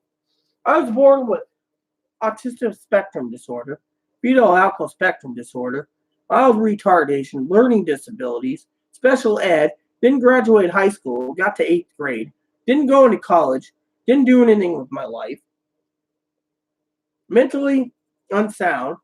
They claim I'm borderline because of the damage and destruction I did in the past as a kid, and bipolar. Chloe, on the other hand, okay? Chloe goes to school, causes some trouble. I've heard rumors that she had been expelled from school because of bomb threat or threatening to kill people in school. That's taken in effect. Then her mom sets her up and tries to help her get jobs. She gets work. She works 10 years. And then on top of this, she goes to school, college. Keep changing her courses because it was hard or whatever. They have to take that into account, how she survived 4 years of community college. And then they also have to take into account that Chloe's dad was setting her up for trucking school, as well as her uncle and her mom. Because her dad was a trucker. Trannies must be truckers. My mother, Danielle, always talked about trannies and truckers. Most of them were all trannies and Latinos are truckers. A joke, Chloe. Okay. Then Social Security lady, the point I'm making, Chloe's like, oh, that's the point you're missing. The point is, Chloe's missing the point. The point is, the Social Security lady stated, when Chloe got fired, right there, and what year was it, 2015? 2016. Okay, 2016. Picture her being canned in 2016 and ending up homeless thanks to Tara. What triggered her from that point on to be disabled? That is what they're looking for, Chloe. You see where my point is? They want to know what triggered it, what caused it. Was it bad mental breakdown? Was it something else like was it like Susanna Kaysen, bad views, bad blood, you know, what's that word? You know, I was so angry with the supervisor.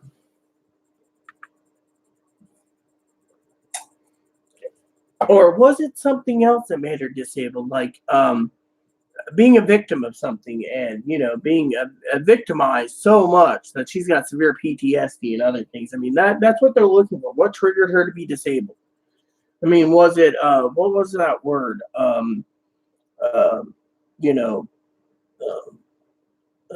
You know, they say borderline people have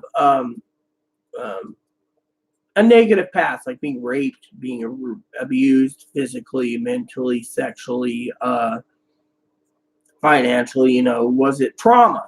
Was it some trauma 2016 that caused her to be disabled? They need to, that's what they're looking at right now. Is it trauma that caused it? But they can't say, oh, it was trauma. I mean, look, Chloe basically put in her medical records, okay? And I know the lady talked to me about this too. Now, Chloe's mom denies it, but Chloe's stepdad, literally abused her, putting her upside down in an oil drum, or having the police tell her to shovel out horse shit, or they're going to take her to jail. Stuff like this. Is it trauma from the past? Eat the horse shit. Tell me to eat the horse shit. Did you? No. Eat the horse shit. You see, the point I'm saying is, if you look at the big picture, they're looking at the pictures. Is it trauma or is it a scam? I mean, literally, they're trying to figure out why. I've had bad experience with law enforcement. Bad experience, see, trauma with law enforcement. But that doesn't, with therapy, that could get past that, get to work. That's what they're trying to say. See, I mean, look, Social Security guy that does Social Security for Eastern Washington and does the DSHS paperwork for cash assistance said that she has trauma, she has intermittent explosive temper and anxiety and depression. So it could get better if she was on antidepressants, mood stabilizers, and therapy, that she can go back to work. That's what he put in her exhibit file. I have the exhibit file. I looked at it. I showed Chloe. She got angry, but the point is, she thinks these Twinkies are doing it because she's trans. She's being discriminated. But the point is, she's not being discriminated. What it is they want to make sure complete concrete that she's disabled. I mean, look, if they take, her mom claims, oh, I could have got you on it by now. Really? How could you when you got 10 years work experience, 4 years community college, high school degree, and you did menial jobs? I mean, Social Security's looking at all these and saying, literally, to me, it's downright wrong. I mean, literally, my back's completely gone. And, I mean, literally, I'm barely, I'm gritting my teeth now to get up and go places. And I got to make dinner soon, and I got to put a movie in. But you get the idea, everyone. I mean, literally, if they think that Chloe is doing all this for attention, or she just wants to be a true female and be taken care of, a true female that's taken care of, maybe she's following in her footsteps of her mom. Her mom's being taken care of, or her sisters, or dad, or be a woman, get taken care of. Most trannies don't get taken care of. Most trannies, they're basically ending up being a cat or dog lady. But my point is this lady's got to do a thorough investigation into why she's disabled and why I'm taking care of everything, and why her family thinks I should be fitting the bill, and why her family thinks that any money that they give her is her money and not to go towards bills and stuff, what she owes. So technically all this is stacked up to is Chloe mentally, and besides that, they also want to think, that if Chloe can manage money, which I said she could in my letter, then, it's not like the lady did the example, Raymond Babbitt, definitely want a new portable TV. Shut up, Ray. We're not talking about you. Definitely want a new portable Sony Watchman. It can take everywhere. Definitely. Look, Watchman is outdated and you can't take it. Definitely can't. Shut up, Ray. Want cheese balls. Definitely want my 12 cheese balls. You're not getting cheese balls. I haven't found cheese balls in a while. When I find a store that sells cheese balls, I'll buy you a jug of cheese balls, or 2 jugs of cheese balls, or 3 jugs. I'll buy you as many jugs as you want, but we got to get to definitely want my cheese balls. Definitely want it. Tuesday night's pizza night. Tuesday night's pizza night. I thought Monday night was pizza night. Italian night. Definitely Italian night. Shut up, Ray.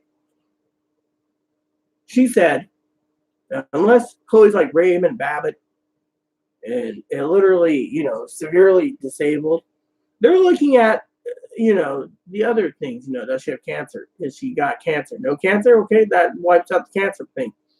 Is she mentally ill? I mean, literally. And the lady wants to also know why she never went to get diagnosed with GID. I mean, literally, these are questions that the Social Security lady has to get answered for her report. She can't just sit there and say, oh, Chloe refuses treatment because, I told the lady specifically, let's just put it to you this way, okay? I brought her out. Grant Integrated Services. What's sex change going to do for you? What's being diagnosed gender identity going to do for you? What's getting cash assistance going to do for you? What's having a vagina going to do for you? What's having breast implants going to do for you? What's going to have a service dog going to do for you? What's going to have hormones do for you? What's a diagnosis going to do for you? They're basically saying, and I talked to the lady about this, the lady said the reason they put that all in her report is because they think Chloe's going about it all wrong and, needs proper diagnosis and proper guidance, and yet Chloe refuses. Chloe was belittled, basically, and I told her this. The lady got belittled, so she said, fuck you. Confluence. Let's talk about Confluence for a minute. They turned around and basically talked to me once. Didn't want me in the room. They said Chloe's borderline. They talked to her mom. They said she's not autistic in any way, shape, or form. She's borderline. So what happened? They put in the state registry borderline. But because she made threats against herself and me and her family and everyone else one day in the clinic, they said go to the emergency room. Emergency room was going to take her and then take her to Grant. And she said, fuck you. Eventually she fluctuated and then got on a bus and went to Wenatchee to Columbia Valley Community Health, firing her primary care, who said, well, look, we're trying our best. It ain't working. All of a sudden, Columbia Valley couldn't take care of her because she threatened to burn down buildings, shoot people, etc., etc. We know she won't do that. She can't carry it out. So they referred her to Grant Integrated Services. Grant turned around and tried to help her again. Because they said, we can help you. You got to follow our treatment plan. She said, fuck you. Eventually, she ended up going to Catholic Charities. Well, by that point, she's already been hospitalized twice. Being almost thrown out of the house twice because of police involvement every other day. The police would come out Moses Lake. Eventually, we went to Portland, did all this crap, everything else. Things happened, things up. And then third time she went, I tried to explain, leave her in Seattle. She ended up back home. Bought a ticket, cash assistance, etc. But point is the records all basically stated in hers that they've offered her help so many times that she refuses. So now they're putting in a record. Chloe doesn't want help. She thinks it's a joke. She just wants on disability. So now the lady's basically thinking red flag, red flag, red flag, not thinking, is she doing this intentional, or is it because she's got too much trauma that they're saying, look, it took Chloe 2 years to accept her diagnosis of borderline, but they can't get her autism spectrum disorder thing. So now they're like, well, she's borderline. Borderline people, there's 2 types of borderlines. There's borderlines that want the treatment and borderlines that don't. Chloe's been basically, in the borderline mind, has been traumatized so much. Traumatized, that's the word. That she, remember that word, Chloe, if I forget it, traumatized, that she's been belittled by everyone in Eastern and Central Washington. She's been belittled up here. She's been belittled at Smoky Point. She's been belittled at Cascade, Fairfax, Harborview. Literally, Harborview said she needs a group home. Her mom said she needs a group home. Her dad said she needs a group home. The other places said she needs a group home. Even Grant Integrated Services offered to get her on disability and put her in a group home that they control. Chloe says, okay, cool. Now, Chloe's like, fuck Grant, fuck Confluence. Confluence is bad. They killed Aaron. She said, fuck this and fuck that. Skagit, too paranoid. She thinks the government's out to get her. Peace said the same thing. Government's out to get her. Everything looks to be the government's out to get her. Thing is they're now trying to figure out, as the bottom line is, she's disabled. What triggered her with this trauma to be fired? Well, let's see. She was misgendered. They know this. If she just went through the proper places, they could have probably treated her. But she also was misgendered on the phone. And, and there's got to be policies that, protect her. But they didn't. So what happened? She got misgendered. So in the end, look what happened. She got misgendered. In the end, she got fired. Roommate basically stated in her report she got abused too much. Couldn't cook with butter. Couldn't cook this. Couldn't cook that. Holes in the walls. Anger and temperament issues. First it was good, just like here. Then it went down the shitter. All of a sudden she started turning bad. Doing this and doing that. A restraining order because this girl was doing meth in the apartment, selling her body in the apartment, etc. Chloe got put on a bus and sent to San Diego to be homeless. There was more research. Chloe ended up having some bad trauma there. I told the lady, from what I understand, she was traumatized, victimized, was put in front of drugs, put in front of, etc. Eventually ended up in supposedly a mental hospital in San Diego and then in Arizona and then got home. Then she was traumatized at home, being belittled there and stuff. So she came out here saying, oh, well, I'm going to be homeless. All this is chalked up to how much truth can she tell with truth and lies. The lady's got to go and sift through everything to make sure she's truly disabled or, she's just bullshitting everyone to get on disability. I mean, look, she said, well, I told the lady that she wants to leave and go to Arizona. The lady said, well, that's your best course of action because if the lady doesn't get back to Chloe on Friday, case is going to be determined tonight. She's not following through. We've already called. I called 4 times. I got the lady to call back. I spent a long time with her. Chloe, of course, was sleeping. So, I said I can wake her. And she's like, no, don't wake someone who's sleeping because, she won't be answering the questions properly because she's tired. Wait until she, so the lady will try between Tuesday and Friday to call. If she doesn't do it by Friday, case will be decided because Chloe didn't make the appointment. Or call, so I'm calling Tuesday anyways to make sure we get in touch with this lady anyways, Tuesday to Friday on our end to make sure it's watertight. So if they do make the decision, they made the decision based on her being transgender, not being disabled, and they just didn't want to deal with Chloe's case anyways because, they don't want her getting a mental eval because they think it's all a joke. So, but they also know that Chloe's missed a lot of mental appointments. Couldn't put it in a calendar, couldn't remember dates, didn't want to go to dates, skipped dates, went to Portland, or anything. So they're just thinking it's just a giant joke. It's like, oh, well, the lady said the hospital records alone and the other records could help her with disability, but they can also turn around and say they don't have enough information, even though they got, she said, over 3,000 pages of Chloe's records total, and it doesn't look good.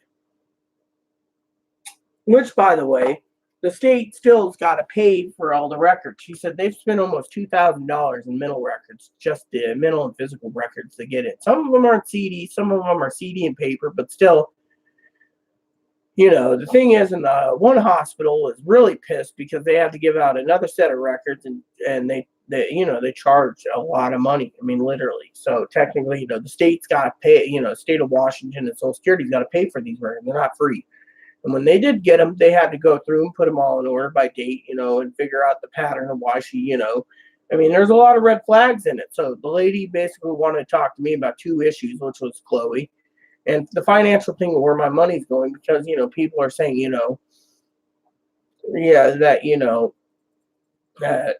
trying to tell that Chloe can't manage her food stamps. So they need the Red Cross or Salvation Army to dole it out. Or the Family Resource Center, or Compass, because of this. And, Compass is basically stated in the records that, they don't think Chloe can maintain her food stamps because they asked her specifically, are you eating all right? Chloe's like, yeah, I'm eating okay, when I have food. When she has food, she says that to the intake lady who puts it in her record, concerned. And then when Chloe goes out to do a dip, which was a dip, the lady and I talked for 30 minutes by ourselves. And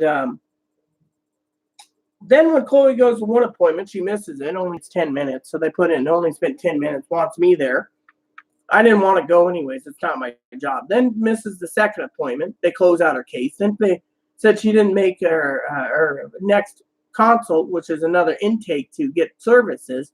So they said it's all a joke. We didn't even waste the time to send a letter out from Everett to say that, your services have been terminated. Instead, lo and behold, that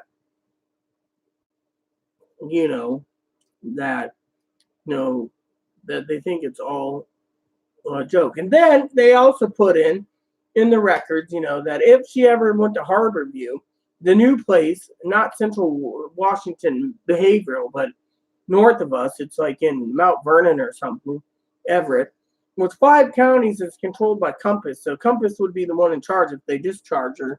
You go to Compass, and Compass already said we don't want her. CMAR said she's missed 4 appointments. They don't want her. And that leaves no mental health at all unless she leaves the state. The lady's best course of action, she said, is to let her leave the state, because if they investigate, they're going to be investigating this big whole picture, because being evicted twice here and twice in Moses Lake, they want to know why. Why Chloe basically snapped and made threats against the neighbor. It got to the neighbor got to the sheriff basically, thing is, sheriff said, don't do it anymore. Well, arrest your ass. She's still making these threats. Thing is, I'm not going to go report it because, I don't have a phone. And 2 is, I don't want to report it. I just hope Chloe just packs up and leaves because, like I told the lady that Chloe wants to leave, Chloe wants to get a job. The lady said, well, if Chloe wants to get a job, that's basically stating, again, that it could be a con, because if she's truly disabled, it could be the borderline talking, but like she said, it's just a big, complicated issue because, Chloe wants it her way and she can't have a cake and eat it too, so she wants to leave, fine. I mean, she says not many people would use manipulation, say, well, if I don't get this, I'm not going with you. The lady said that's manipulation. That's part of domestic violence. Using and abusing someone. And then she said she has to investigate her. If Chloe did get paid, they'd have to investigate her mom and brothers and stepbrothers and family because, the point is they would want Chloe to be somewhere where she's safe, but also someone to command the money. And frankly, with Chloe's financial problems already, they just don't think Chloe can maintain money because, either, checks are being hoarded or destroyed or whatever, that they don't think that Chloe wants to part with any moolah. So, which is funny. You got to talk about the word moolah for a minute, because moolah is a Spanish word for money. Has anyone understood that Jar Jar Binks used moolah, which is a Spanish word, in the Star Wars trilogies? I mean, literally, he's like, can't do anything, got no moolah. I mean, literally, that means something's funny, with the Star Wars thing, but you get the idea. So, but yeah, I mean, I don't condone, all the stuff that's going on. But I don't agree either, that, I mean, when Chloe says, oh, well, you missed the point. The point is Chloe needs to realize my thoughts is, from the Social Security lady's own opinion, is they have to find out from 2016 to 2020 why Chloe is disabled, why Chloe refuses treatment, and why they should give Chloe money. Now, frankly, I told her, if you give her money, maybe Chloe will leave and go back home. The thing is the lady basically said, yeah, well, if you have money, you could be thrown out of your own house because she could pay the entire bills now on her own. On her disability money, which means you'd be out of the house. You could just do something and you lose your house. So technically, the lady's basically looking after me anyways because, she thinks Chloe is downright evil for wanting to do these things. I mean, literally, when you get a hold of someone who's like this lady is basically not investigating just Chloe. She's investigating me, and it's not because of that. She wants to know why I'm taking care of Chloe. And she thinks I'm being manipulated to take care of Chloe and used and abused. I mean, literally, the lady basically is looking at all aspects. I mean, she's going to send people that she knows out from other departments, like Wenatchee's Social Security office, send someone out to Quincy and Moses Lake, find out, because I lived in Quincy, how well I did. The only one she can talk to is Gabby and Patty. Aaron's dead. Or she can go and talk to Shelly and Mary and find out again, what's going on, because they know what was going on. So they could basically, or my other friend Sharon, not the one that died, but another Sharon, the one that kept giving Moppy treats, to find out from them, what's going on to make a bigger determination. This is not just an investigation into shall we pay Chloe. No, they want basically concrete evidence to know if it's a con job or if there's more to the mental illness than meets the eye. I mean, they just don't want to just sit there and say, oh, well, we have 20 records, let's give her money. They just want to sit there, and make sure, because, they want to make sure Chloe's disabled, because, they're concerned, because, like I told the lady the other day, Thursday or Friday it was, that I said, yeah, I also told Chloe to be careful when I was in a wheelchair when my back went out and everything else, because my computer could fail. It had a spinning hard drive. Well, hard drive failed. Lady said, how much did that cost in repair? I said, $227, okay? Lady turned around and said, that's $227. You're not going to see, because no one listens. I said, I could have stayed home, but I needed the internet. She said, did you get internet? I said, yeah, I got internet at home.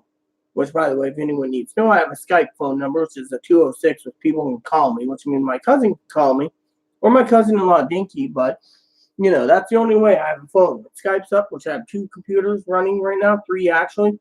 Either one can be on it, but if I'm sleeping, it'll sound like an alarm, and I'll just sleep through it or just hit, but point is,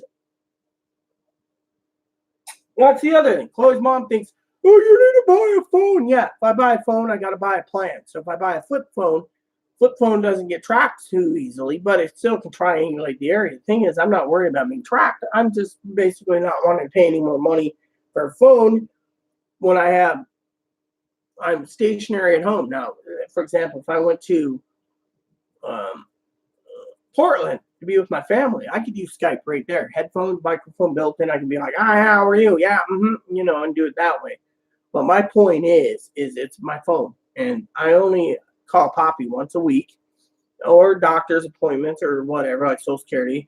I get unlimited minutes for $2.99 a month. I pay $6.50 for my phone number, and I'm telling you, it's a blessing by itself. I don't have to do much. Poppy pays $4 a month for his whatever it is he's got. It's like Vonage or something, but he's got his home, but. It's really cheap. I mean, if you don't want a cell phone, you just want a home phone, Skype's the way to go, or that, or whatever Poppy's got, something similar, Q or whatever, the point is, I have a phone. I mean, I still update it every 2 weeks saying my phone's broken. I can go buy a replacement, but the government gives me a phone. But the thing is, I just don't want a phone. I mean, I figured if I had a phone, maybe that would get Chloe to feel confident enough to go get groceries since my back's out. Hi. Poppy's right there. And, but my point is that, how can I say it, that it's complicated. I mean, literally, it's too complicated. And so, to me, I'm worried, literally. That they're investigating me, but they have a right to, because they want to know where their money's going. And frankly, they got reports that, for example, the lady asked me the whole Oregon scenario, okay? She asked me specifically what happened with Isabella, which for Dinky, I think I told Dinky the other day that Isabella messaged me asking about lower surgery and implants. And I'm like, why ask me? You haven't messaged me in 6 months. Now you come out of the woodwork and trying to long hair and go, oh, look at me, I'm a fat girl. I want dick in me now. Whatever. And then, the other point is, not my problem. You want dick, go have dick. But Kentucky's doing some nasty laws anyways with other states trying to do anti-LGBT things, which, to me is pretty good. If you want a bathroom built, fine. You want to make it so even if after lower surgery you've got to use the male's restroom, that's fine. I don't care. This state's different. Oregon's different. But, other states, they want to basically do it. You can't adopt, or it's illegal to help transgender patients, even at 4 years old, be hormones. It's a felony to help any trans people, That's what the state wants to do in that red state. Let them. I'm in a blue state. I don't care. Now, if it was nationwide, yeah, I'd be fucking furious. But to me, I don't care. Can't adopt, oh well. Can't have hormones, oh well. That's where these people will leave the state and they'll go flood other states. And when those states get overpopulated, they'll flood 2 other states. Eventually, they end up in the states that don't give a shit. And then the taxes will be raised just to cover it. Like Oregon will be covering more higher taxes to pay for sex changes. To me, it's wrong. Literally, it is completely and thoroughly wrong. My family in Oregon shouldn't be paying extra taxes just to pay for a sex change. I agree with them. But it's because you got a lot of people who aren't truly trans all demanding the health care because, a lot of them are deadbeat fathers trying to avoid child support. Yeah, and then they demand to take away women's rights when it comes to sports records and everything else. And to me, fuck them. It doesn't apply to me. I'm not trans. I'm a genetic female. In all shapes and purposes, I act like a female. I speak my mind. But back to the whole investigation thing with Social Security. They're basically doing a full investigation because they want to make sure their money isn't going for drugs, booze. Booze is good at once in a while. The lady said, if I want a bottle of whiskey once in a while, that's fine, as long as I don't get inebriated and end up in the hospital. Like the last couple of days, I've been drinking beer. The only thing they have to do is no longer do lower surgeries and breast implants. And don't do any more lower surgeries or breast implants. Just cover the hormones and the easy stuff like they used to. Therapy. Healthcare wouldn't be that bad, and LGBT would have more rights. Well, exactly, but they're ramming it out. Now they want facial femme. What they need to do is just ban the stuff that they're forcing, and then leave the rest be, and everything will be great. And the ones who are ramming it, well, they're the only ones who get shit on. Well, anyways, so the Social Security thing they're investigating because, they're also concerned about finances, like I said, when it comes to, laundry detergent, dish soap, stuff like that, they think, a person like me should only be supporting myself. So, but if I'm paying all the bills, they said that, Chloe should be doing her chores until she gets a disability. But instead, she doesn't want to do her chores. She doesn't want to get treatment. She wants to be on the internet. She wants to leave everything go to pots. And so they think it's flat out right lazy, which could be. I don't know. I'm not Chloe. So, but you get the idea. Chloe is Chloe. Chloe is Chloe. Chloe is Chloe. Me, I'm me. And frankly, with the whole issue thing when it comes to everything, investigating, they have a right to. They want to know, and my cousin Dinky thinks it's a great idea investigating to see if I'm still disabled, which I am because they basically told me that I'm basically autistic spectrum disorder, fetal alcohol spectrum disorder, learning disabled, bipolar, borderline, mild retardation. All this is on my record from birth. So there you go. So technically, and because I only graduated 8th grade, that helps too. And no GED, never even applied for it. No military records, nothing. So there. Now, I'm doing like this. Me.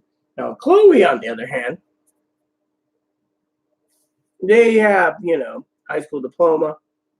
They don't think she's autistic. They don't think she's anything but borderline, possibly bipolar. If she's severely bad, literally, they also want to know, like I said, if she's faking it, or if she's doing this on purpose, or she can't control herself.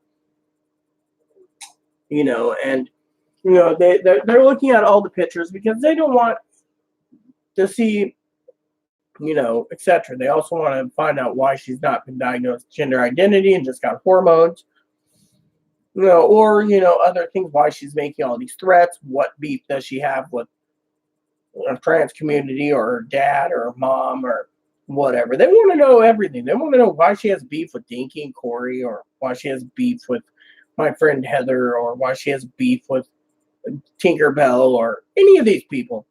Why she has a beef with my dead mother, why she said, fuck your dead mother, etc., etc. I mean, all these things they want to know why.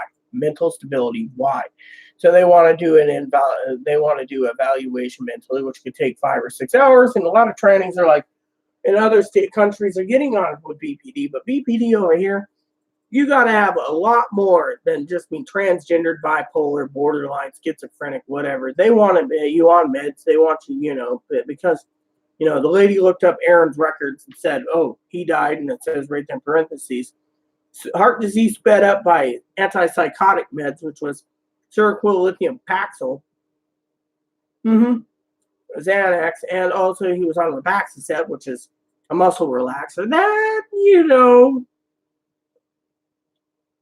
and they said clearly Aaron was borderline, being Aaron's wife. That lady finally told me it was borderline. They diagnosed. They didn't with hints of dissociative identity or multiple personality, and hints of bipolar. So all this stuff, me and Aaron got along just great. Aaron knew how to handle me.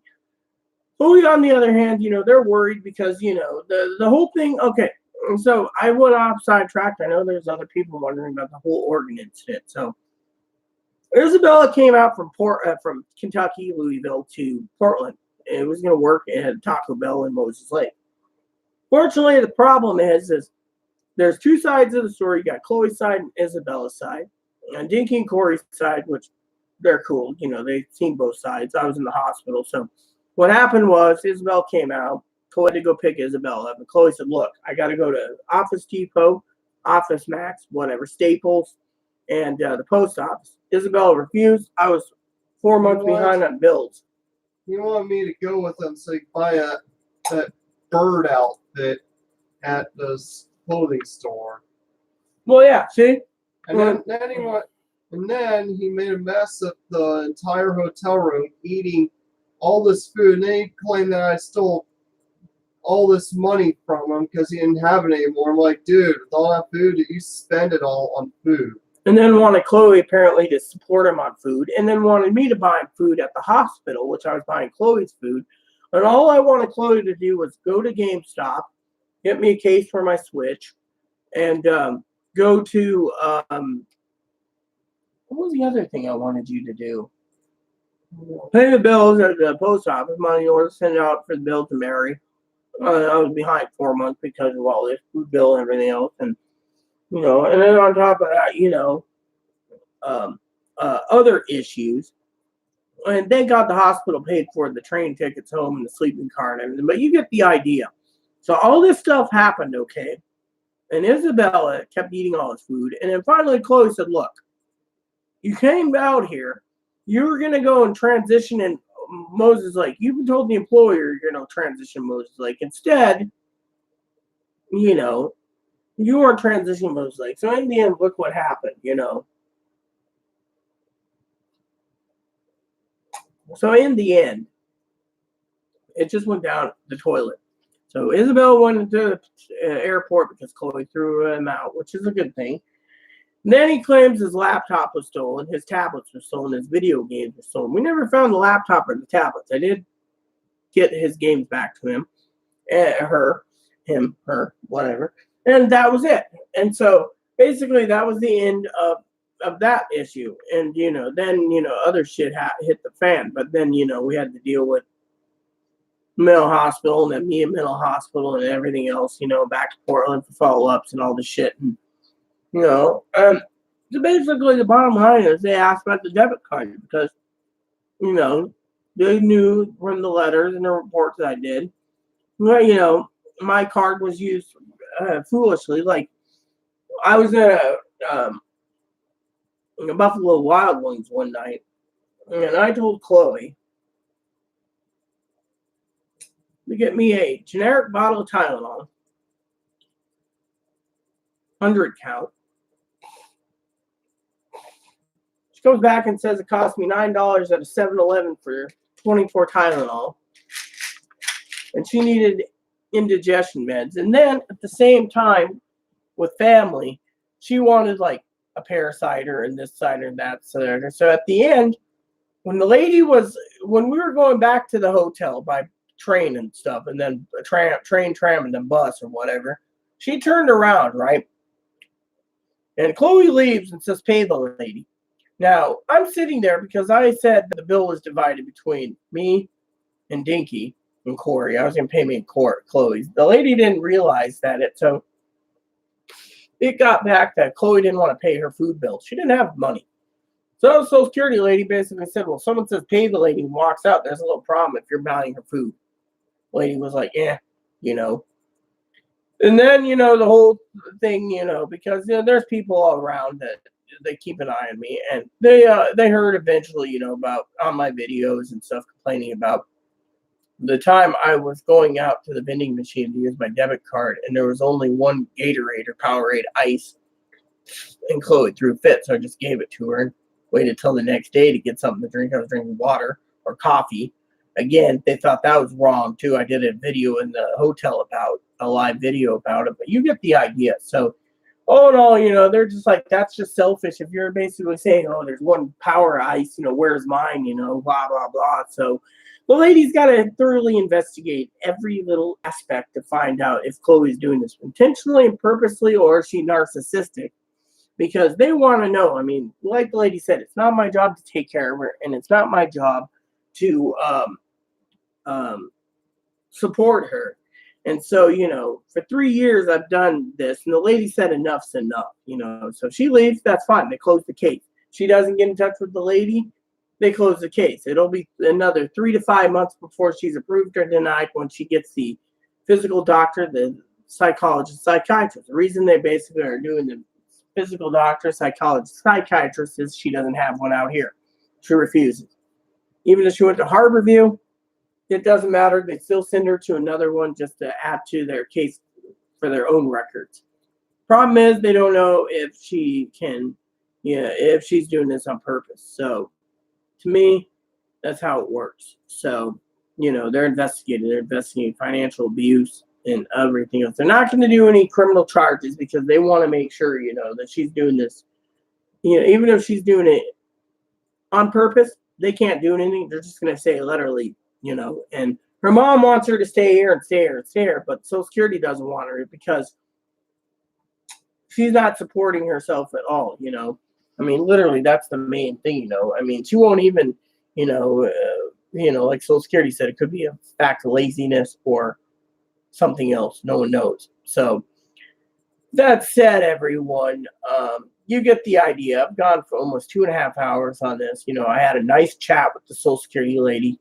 It was great talking about everything, you know. To me, you know, as I told the lady, I have a justification for everything, but the lady didn't like it because, you know, to me, I'm just assuming the abuse and, you know, accepting the abuse. And she said that's wrong for justification. That's what an abuser, the abused, she said, gets is the justification of it. And to her, it's wrong because, you know, and, you know, like I said, she's worried about the finances. You know, I shouldn't be buying dish soap just for me.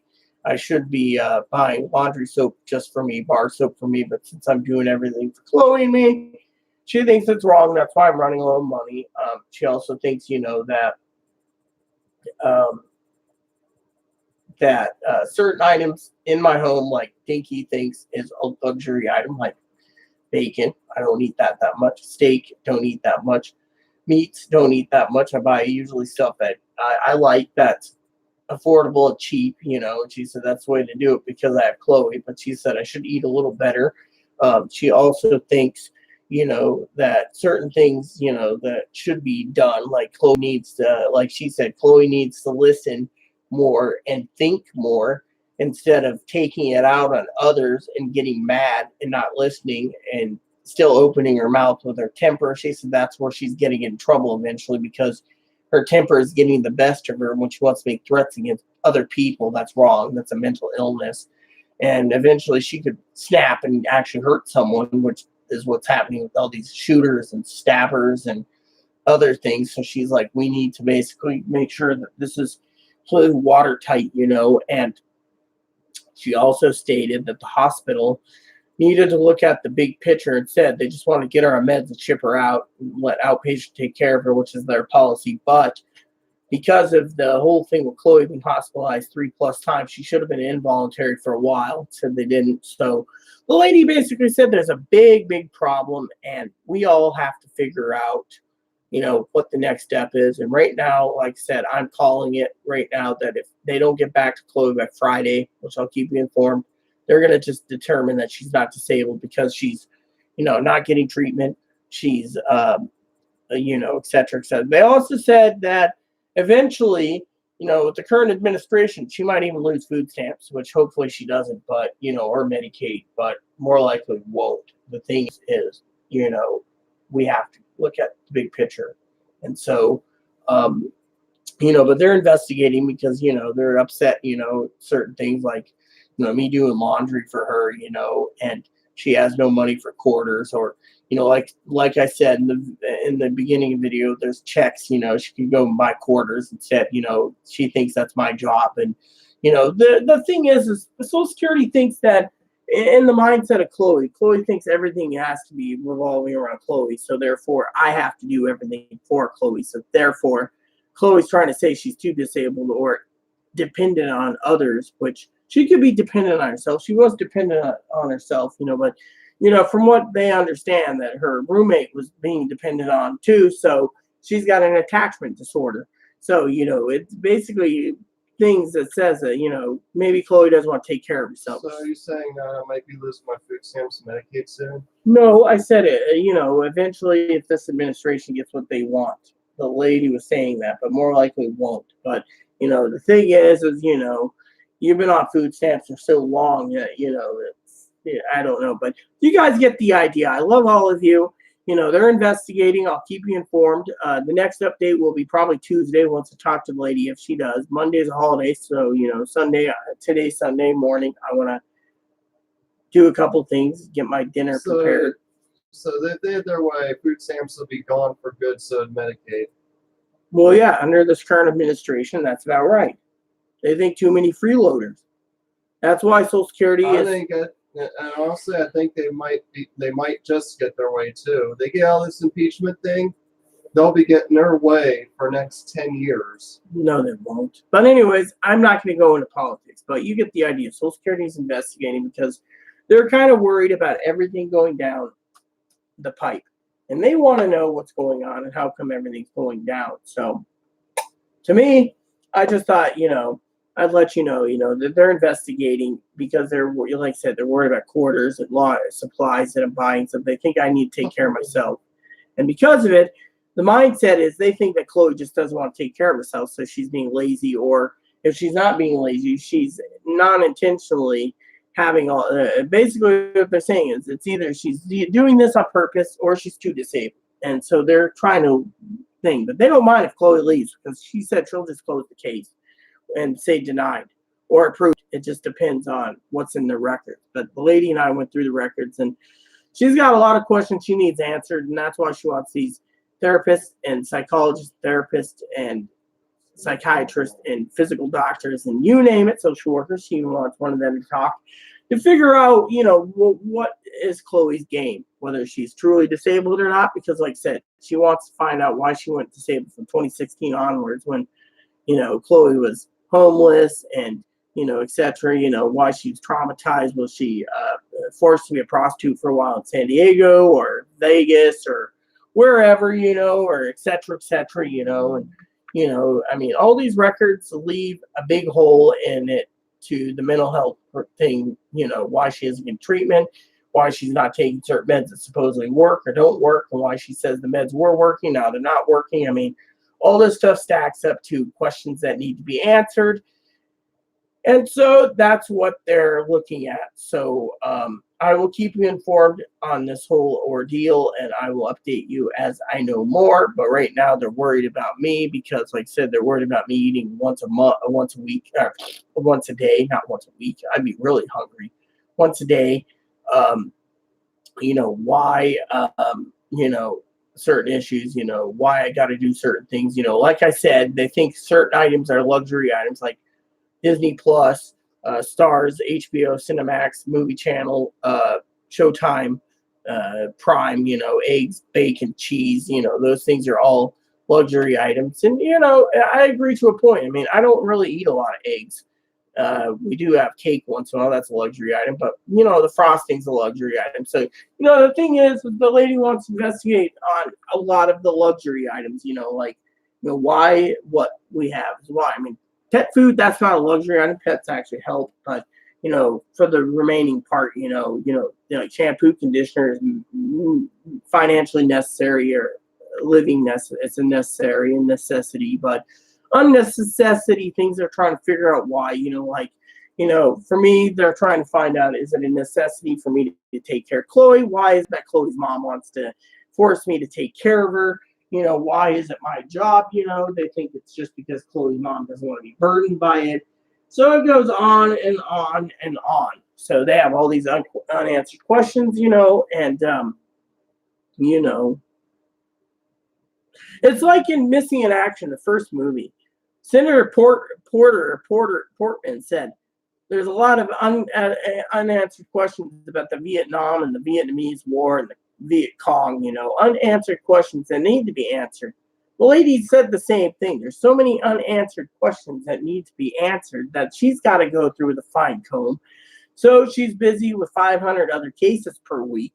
So when she gets back to us, if she gets back to us again, it's a different story. But she wanted me to talk in third party about Chloe. She also wanted me to talk to Chloe about my own finances, because people have brought it to her attention that, I think it was the APS lady and others, why I'm being financially abused and why there's no way to get rid of Chloe, because they were talking about Chloe today, or not today, sorry, Friday, and why Chloe hasn't been gone by today, or last year. And, the thing is like they said, that with me being in the hospital and the restraining order being dissolved and everything else, Chloe returning home, and, everyone knows that, why she came home, there's a lot of questions why. They think it's an abuse tactic, or she was using it to get on disability or whatever. So everything is hindering around her disability for 3 years. And yet, they also have questions why she didn't want her records given. Well, let's see. The records had stuff about abusing me, restraining orders, and more, and threats against the government and people around the country. That's internet friends of mine. So all this stacked up to why. And in the end, it gets to the answers of how come. And the answer is simple, because they wanted to make those threats. And they have these unanswered questions, which is how come? Why the records weren't given. The lawyer was wondering that. The lawyer basically put in the record that she was afraid that the FBI, Secret Service, CIA, and NSA was investigating or whatever. I mean, all these different things, and again, they're basically stating, look, these are things that need to be looked at. And with it in her record, and they're thinking that these threats were made to get on disability faster. And yet, so they're looking at that as an option, or why she's not been diagnosed gender identity and she's diagnosed trans, or, not trans, or, whatever. They have all these unanswered questions that need to be answered. So they have to follow the dots and put the pieces together and ask people. Now, if Chloe's mom wants to talk to this lady will gladly listen as long as Chloe files a release of info. It's like Social Security, said that Chloe didn't give a release info to the DSHS thing a second time. She demanded it, yet they kept saying the papers in the mail never came. So Chloe said, fuck it, I don't want cash assistance. Kiss my ass. So, the caseworker in Moses Lake wanted to know where the money was going. He basically knew she'd go to a mental hospital and then get 7 months free without going to a therapist appointment. And all of a sudden, she moves and doesn't say anything. Eventually, he finds out, goes and investigates from his end, and finds out no bills were paid, nothing. So the Social Security lady's got to look into that aspect, or the hospital aspect, or the mental health aspect from all these different places. She's got to call up the therapist and psychologist and all these other places and hospitals and everything else and find out and put all the pieces together. So it's going to take longer. Whereas a true trans person who's basically, they know how to weed them out, she said. But the bottom line is they're really worried because of the situation Chloe's in. I mean, look, Chloe's mom says it's my job to take care of her, yet Social Security said it isn't my job to take care of her for nothing. My job is to take care of myself. My job, if Chloe runs out of food, that's right there a stigma that Chloe needs to have someone guide her more, report it. Or, Chloe makes threats, report it. Or, whatever, all these things need to be left, basically, the more they have information to get her on disability, the better. But they don't have this much information. They have so many loopholes. Why she won't get treatment, why she won't take meds, why she won't, why she's talking about getting a job and leaving the state, why she doesn't want to wait. Well, I told the lady it's because Chloe doesn't want to be a burden, to be burdened by her anymore. She said, no, it's a cop-out. Chloe just wants to leave because she used me as much as possible. Now she's being thrown away, so she wants rejection. So she's going to leave and go find a job. And when she does find a job, we know then and there she's been freeloading for 4 years, which is a scam. So anyway, look at it. You got to look at the big picture. They just want to believe what they want to believe because they want to believe what will benefit their interests. Their interest is just doing their job. Actually, their interest is to pretty much, be dicks to everyone. Well, maybe they don't want to pay the tranny community anymore. They're all looking for free sex changes anyways. But well, yeah, and then they're saying that I'm not true trans, which if I really wasn't true trans, I'd be one of those ones forcing the surgeries down everyone's throats, and I would have been forcing my way to have what I want. Instead, I'm going through shit because, I got to a point where I just felt like giving up because I just felt like transition's not worth it. I just want my job back. I just want to have a job again. I just want to work, and if I have to just be in a closet the rest of my life just so I can work and have an income and support myself, then so be it. I'll just go back in the closet again. Well, I'll stay in the closet. Well, it's not just about that, Stay in the closet, and I'll find someone to get married to help keep myself in that closet and never come out. Well, never come out. Like I said, the Social Security lady basically stated, they don't have any diagnoses on paper of GID. The hospital basically and everywhere else but self-diagnosed autistic spectrum disorder and transgendered or gender identity. It's in parentheses, so self-diagnosed. No one truly knows. So the lady has that question, but she also has a question of why Chloe can't think rational, as other people would say, like Poppy or others, to think about other expenses like, you get money, pay your bills, use it for quarters, buy your toilet paper, your shaving cream, your razor blades, your whatever. Why do you have to rely on someone else to do all this while you hoard your own money? I mean, it's a rationality thing. They got to look at it as, is this part of the disabled thinking? If it is, then that helps Chloe out drastically. Otherwise, they're just saying it's all just a show, and frankly, I don't know. You know what I want to do to make it so if I did have to temporarily go back in the closet, make it so I don't masculinize, so I could still, have my looks, but go out, work as a guy for a good while, just for a bit temporarily, go back in the closet, work, just put transition like in the closet, deep down in the closet, and just worry about getting myself on my feet, working my way up in my job, and just, and if I transition later on, then I do. If I don't, then I don't. As long as I found some way to make me happy, whether it's, who knows, maybe instead I'll end up, having stuff I've always wanted, who knows, or maybe I won't, but as long as I'm surviving, as I'm living, as long as I could keep that kind of, should I just hear for a minute while you talk? I mean, I just want, you talk, I will go. maybe if I just have if I have my old life back, things will just be better.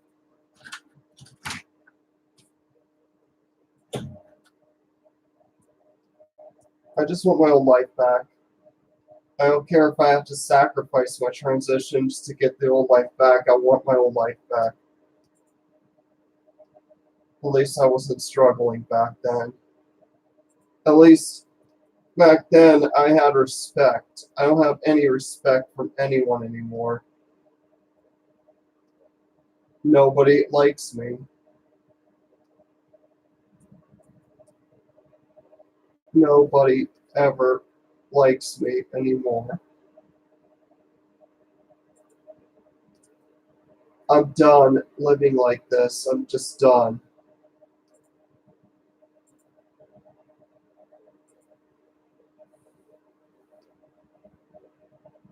Maybe I need some. Maybe I just need. Maybe I do need some. Maybe I do need. Maybe I do need just to do something different.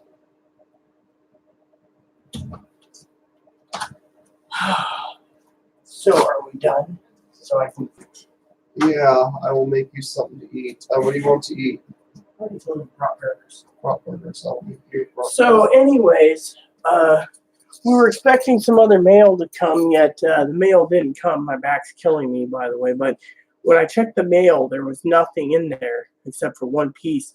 So we lost 4 pieces that were supposed to be in there Thursday and Friday, which today is Sunday, and there was nothing delivered yesterday. So we didn't get our mail pieces. So I think the mailman basically didn't deliver those pieces because we have mail notification. So, anyways, like I said, I don't want to beat the horse dead, but till my back's better, I can't do spreadsheets. I gotta get a movie put in. I'm gonna watch Forrest Gump, Creed 2. I'm looking for One Flew Over the Cuckoo's Nest and Girls Interrupted. I can watch Girls Interrupted anytime. I just want to see if I can find it for free so I don't have to pay for it because I'm tired of renting movies. The last movie I rented was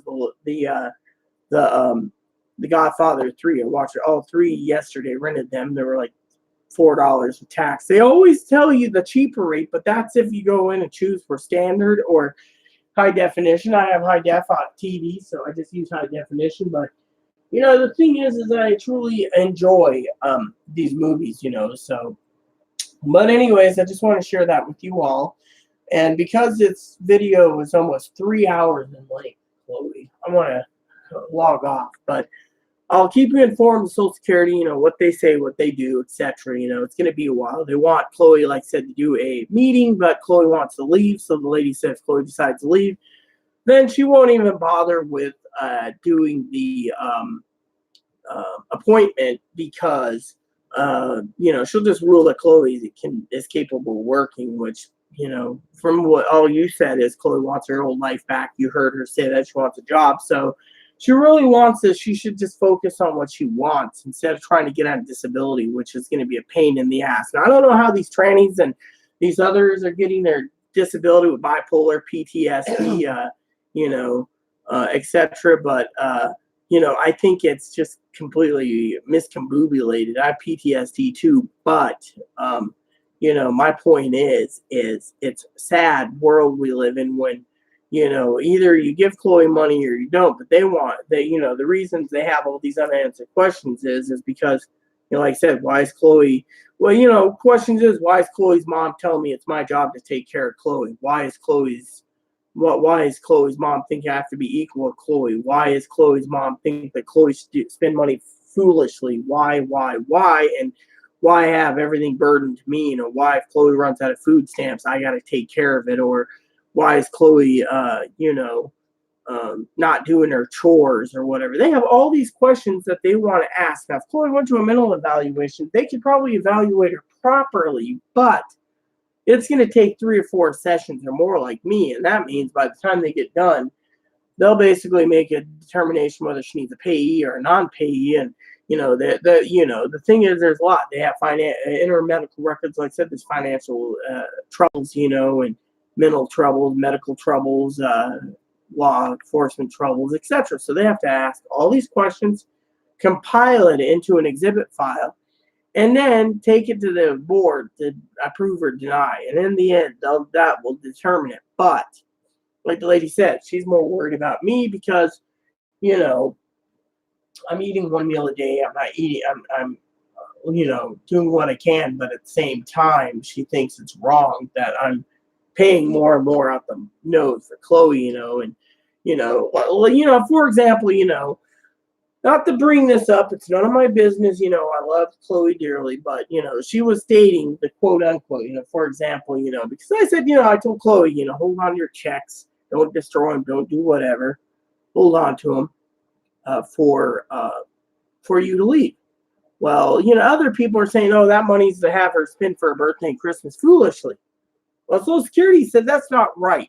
Social Security said there's two options there. You either use it for supplies and stuff that you need, or two, you buy a ticket and leave, so you're not a burden to Rita, which Rita shouldn't be taking care of her anyways. Or three, you take that money, put it towards the stuff that you owe.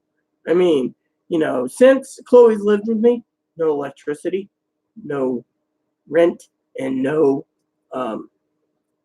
internet. So to them, they think Chloe's freeloaded. So that should go towards taking care of something. At least it's a good faith payment. And to me, I'm like, look, it's all she has, so I can't take away from her. But to them, they think, and other people, my family and friends say the same thing. Even Poppy said, look, you're the master of your own house. If you're letting her live with you, you should have her have that place spotless. And, don't worry about it. Your back's out, just let her do it. I sent Chloe to the store, like tonight, we went round about Social Security. She wanted to know what the lady said and etc. But in this video, like I said, I tried to explain in details why Chloe,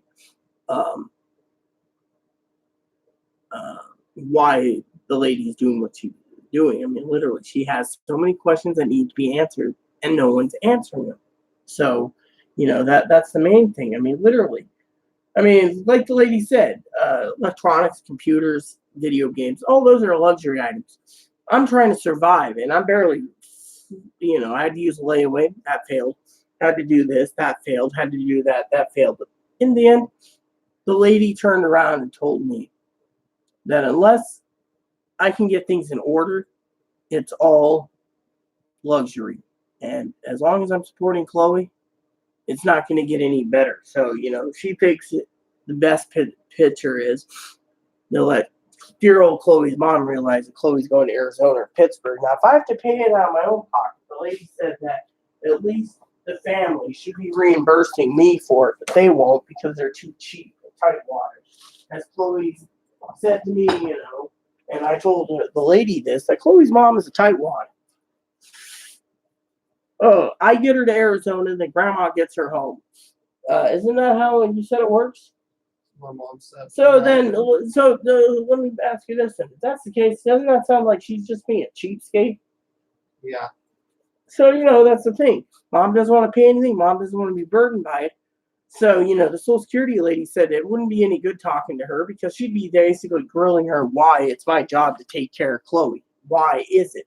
Chloe even knows it. Chloe even feels bad. Chloe's like, look, it's not your job to support me, but, we've gotten into the point where either I might get a payee or I might basically be removed because I'm taking care of Chloe, and Chloe doesn't like that idea. I can barely function right now, and my depression's bad. And the lady's like, look, you're going through hell. You could die tomorrow morning because of it, and yet there's nothing that can be done because you're taking care of her, and she's not doing anything. She's basically like, oh, yeah, look at me, I'm a real woman. I could take care of. No. The lady says that's why she needs to know. She wants to go through Aaron's videos again, Chloe's videos again, figure it out. What is she? True trans? Is she the victim? Is she a cross-dresser? Why she hasn't had GID diagnosis? Why the hospital says she's not GID? Why the hospital says she's not autistic? Why, According to them, I'm not true trans. According to them, I'm just a fetish. That's all I am. See, there she goes. She gets combative when I answer. No, it's all I am. It's just some lazy fetish person who wants attention. That's all it is. Well, to me, here's how I see it. You want to know how I see it? I see it like the Social Security lady says it. Lady said she can't make any determinations. She's got to have questions answered. And that's where the questions have to be answered. She can't just sit there and say, is Chloe trans? Okay. I mean, she's got to put that in her report, but she's got to ask, why is Chloe abusing Rita? Why is Chloe allowing the dog to piss in the carpet? Why is the dog allowing Chloe, since Rita's sick, allowing the dog to poop on the carpet? Why is Chloe not picking up the poo pellets? Why is Chloe not doing her chores? Why is Chloe sitting on the internet? Why has Chloe got a masturbation problem? Why is Chloe's family abusing Rita? I mean, these are questions she needs to ask and get answered properly, because it's to see if Chloe's truly disabled. I mean, literally, the lady turned around and said that if Chloe's mom is allowing me to be used and abused, are we sure Chloe's mom's not mentally disabled and mentally ill and is disabled mentally? Or your dad, for that matter? I mean, all these questions have to be answered, right, Chloe? Yeah, they do have. I mean, literally, I asked Chloe, what was it, yesterday? I asked Chloe yesterday. I said, Chloe, put yourself in the Social Security lady's shoes. She's got to sit there and ask the question, why were you disabled from 26 and onwards? Or what makes you use and abuse me? What makes you snap and attack me, attack my family, attack my dead mom, attack the neighbors, attack the government, attack agents, attack verbally, all these things, making threats? I don't want to be on SSDI, because if I am, people are just going to hate me even more. Well, it's not that. That's pretty much what it has become. Therefore, I just want to work again. Therefore, I can at least tell people I'm working for my money. I'm making everything up. I'm making up for everything I did. Well, like I said, to all of you watching, this is a big picture, and she's doing her best, and because of it, it's complicated, because like I said, Social Security has that question, how come or why? I mean, literally, they want to know, is this trauma? Is this something else? I mean, literally, they want to know everything. Why she's disabled? How come she's not working out? Why is she relying on someone else? Why is she using someone else? Why is her family using me? Why is she not grateful for anything? Why is she throwing a temper tantrum over these things? I mean, everything the lady's asking has to be answered for. And that is where the complications answer to a point. And it's a sad world we live in, when they got to investigate not just one person, but two people. And to me, they have a right to, because they want to know where their money's going. And I said, I have all these receipts. And I said, I'll gladly let you go through since 2002. I'll just drink coffee or two or three and let you go through the receipts. They understand. But the other problem is why. And the ladies said the same thing. How come? Why? We need answers, and answers need to know why. It's like, they're taking her old exhibit file, they're making a new exhibit file, filing it all together. They got 3,000 pages, and they're looking at it like, we have questions. Why? The old exhibit file was easy. Ohio went through it, sped through it. This time around, hospitalization, this. They got to go through her physical records, her mental records, her, DSHS records, everything. They're pulling them all together, and they're going, why? I mean, literally, was the threats to the government meaningless threats, or were they threats to get disability? Was abusing me saying, oh, look, I'm abusing Rita on your disability, or whatever? The lady basically can't figure it out. So the lady's got a team together to pull it together, and she says it's complicated. They're trying to figure out Chloe, mastermind, if Chloe's faking it, telling the truth. I mean, literally, Chloe says, oh, they don't want to believe I'm disabled. Well, a lot of people don't want to believe people's disabled after they work 10 years, have a college degree, or have been to college for 4 years, and all of a sudden, I'm disabled. I mean, look at this fucking freak douchebag. Goes online and says, oh yeah, I'm going to get on SSDI and get my master's degree finished, and then I'm going to get a comfortable job. Is this a trans person said it? No, someone with borderline personality and bipolar, in that bipolar group that you left. I took offense to it. They were all asking about disability. A lot of them like, oh yeah, I can't work. I'm so disabled. I can't keep relationships. That's why the lady's basically thinking Chloe's truly borderline, because, she can't maintain relationships. And that is the real problem in the picture. She can't do it. She'll go and attack me because she's angry. Oh, fuck your dead mom. Fuck your dead dad. Fuck your dead grandma. Fuck your dead grandma. Fuck your dead Aaron. Fuck your poppy. Fuck Terrence. Fuck this. Fuck that.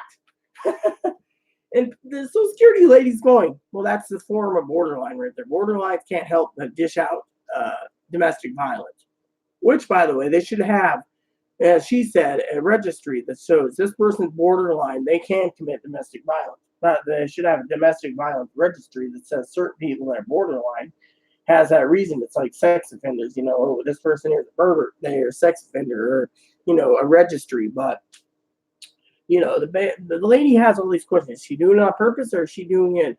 The other thing is borderlines also tend to refuse treatment, for whatever reason. They'll come up with one. Oh, I've been belittled. I don't want to go through this place. I'll go through this place. But if you use up all the places you're supposed to go to and they all belittle you, then you don't want to go through anyone.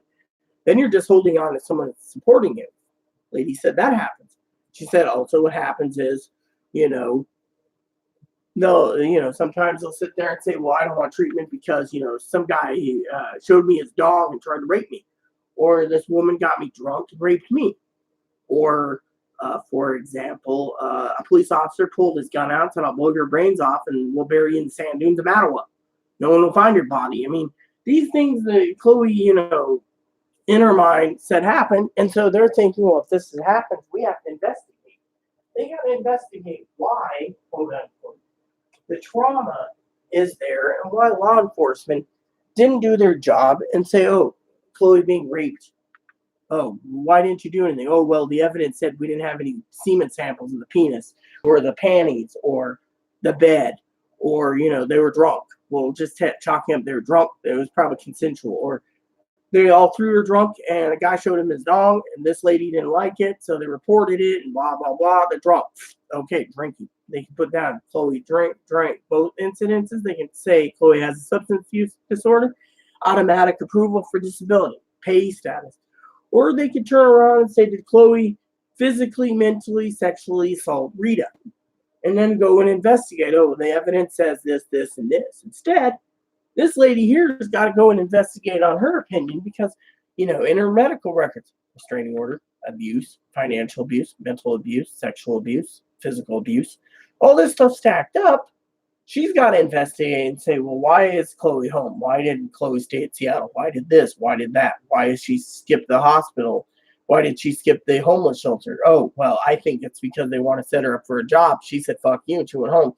Think she could live comfortably better, and then that's where they turn around and say, well, we want to investigate and talk to Rita's family, family that might know Rita, like her Aunt Aya, Corey and Dinky, Teddy, and find out from there. And then they might say, oh, well, it's time for me to talk to Chloe's family. Let's talk to Chloe's grandpa, Chloe's grandma, Chloe's other grandma, which is still in the hospital apparently, Chloe's other grandpa, and Chloe's stepdad, mother, and stepbrother, and get all the pictures and pull them together after all this and say, is she disabled? Literally, they have records that she made bomb threats in school, threatened to shoot up the school. Red flags. That could be mental illness. Or she was angry for whatever reason. Was it her temper that got it, that made it say these things? Does she mean it? Does she not mean it? Making threats against federal government, same thing. Certain people, they have to look at the big picture and say, let's put it all together, pieces to investigate, because it's, why didn't she want her record shown? Oh, well, let's see. She abused Rita. She financial abused Rita. All these records show that, this, and this. We have more information. We can talk to Rita's family, Chloe's family. Chloe's family's going to be like, oh, yeah, Rita abuses Chloe all the time. That's what I'm hearing. Then you have the other people that turn around and say, oh, no, it's Chloe doing it. Look, my advocates, they've had to get me out of being evicted 4 times because of Chloe, and it's not cool. So you get the idea. So, the point is they're investigating and, I could kill this horse. The horse is dead. Horse is already dead. But you get the idea. The point is I'm hungry and I want to get a movie in and I want to get my food started and, etc. So the bottom line is they're investigating. They're investigating why my laundry is still sopping wet. Why couldn't all the quarters go directly to me? Why is it my job to support Chloe? They want to know and figure out Chloe's psychological mind, why I should be supporting Chloe in quarters. Why am I supporting Chloe in groceries? Why am I supplying Chloe the internet or electricity? Why is Chloe not getting cash assistance while waiting? Why is Chloe not going to therapy? Why is, why is Chloe's family telling her to abuse and abuse me? Or we don't care, stay in Washington, still be abused, let Rita be the burden. All these questions they need answered before they can sit there and approve Chloe. So it could take a month, could take 2 months, could take 5 extra months, could take 3 extra months, could take 6 months, could take a year. In the meantime, they're trying to debate what to do. And they're trying to figure out from Chloe's mindset, is she disabled? Why is she disabled from 2016 onward? How could you maintain a job this long? They got to ask themselves, was the job that she was taking, was she, Chloe claims that she was hiding booze and drinking it. So was alcohol a practice to keep her with the job? Or was she on heroin, crack, coke, or meth? All these things they got to figure out. Was she on any drugs or alcohol to keep her job and to keep it for so long? Why is she fried her brain? Why is she got homeless? Why did her roommate throw her out? Roommate didn't want to deal with the shit anymore. So here you go. He's taking to San Diego. All this stuff stacks up. So they want to talk to the ex-roommate. They want to talk to ex-roommate's friends that were close to Chloe in Arizona. They want to talk to other people. They just don't want to just sit there and rubber stamp her and say, here's your money. They want to basically do a full investigation of why she's disabled from 2016. You're going to have high school diploma, college schooling, all this stuff, yet they don't know why. I mean, literally, they want to know why the mental hospital did this, why law enforcement didn't do that, or why this didn't happen, or they want to know with a fine comb everything from different points of view. Was Chloe mentally ill to the police? Was Chloe basically saying, oh, I'm fine, I'm not suicidal, and then basically turning the tables and saying, oh, I'm good, like little angel? And they need to know all these things so they can make a determination. False positive, positive positive, or just outright scamming. Plain and simple. They are looking at all of it. Can Chloe handle a job? Does Chloe want a job? If Chloe wants a job, why don't they just set up DVR and say, here's a ticket, go to work? They have to figure all these things out. That's what the lady's job is. DVR basically puts her in the state program, which means if she abused me, they can go after her with APS this time around, So point is, they're looking at all the big pictures. Oh, she's been through DVR in Ohio and Arizona. Okay, we got to take that into account. So we got to investigate why she, what happened, why she was fired at this job, why she was fired at that job, why she did this. They call up, they ask questions. Or Social Security, we want to know this. How come that? Yada yada yada.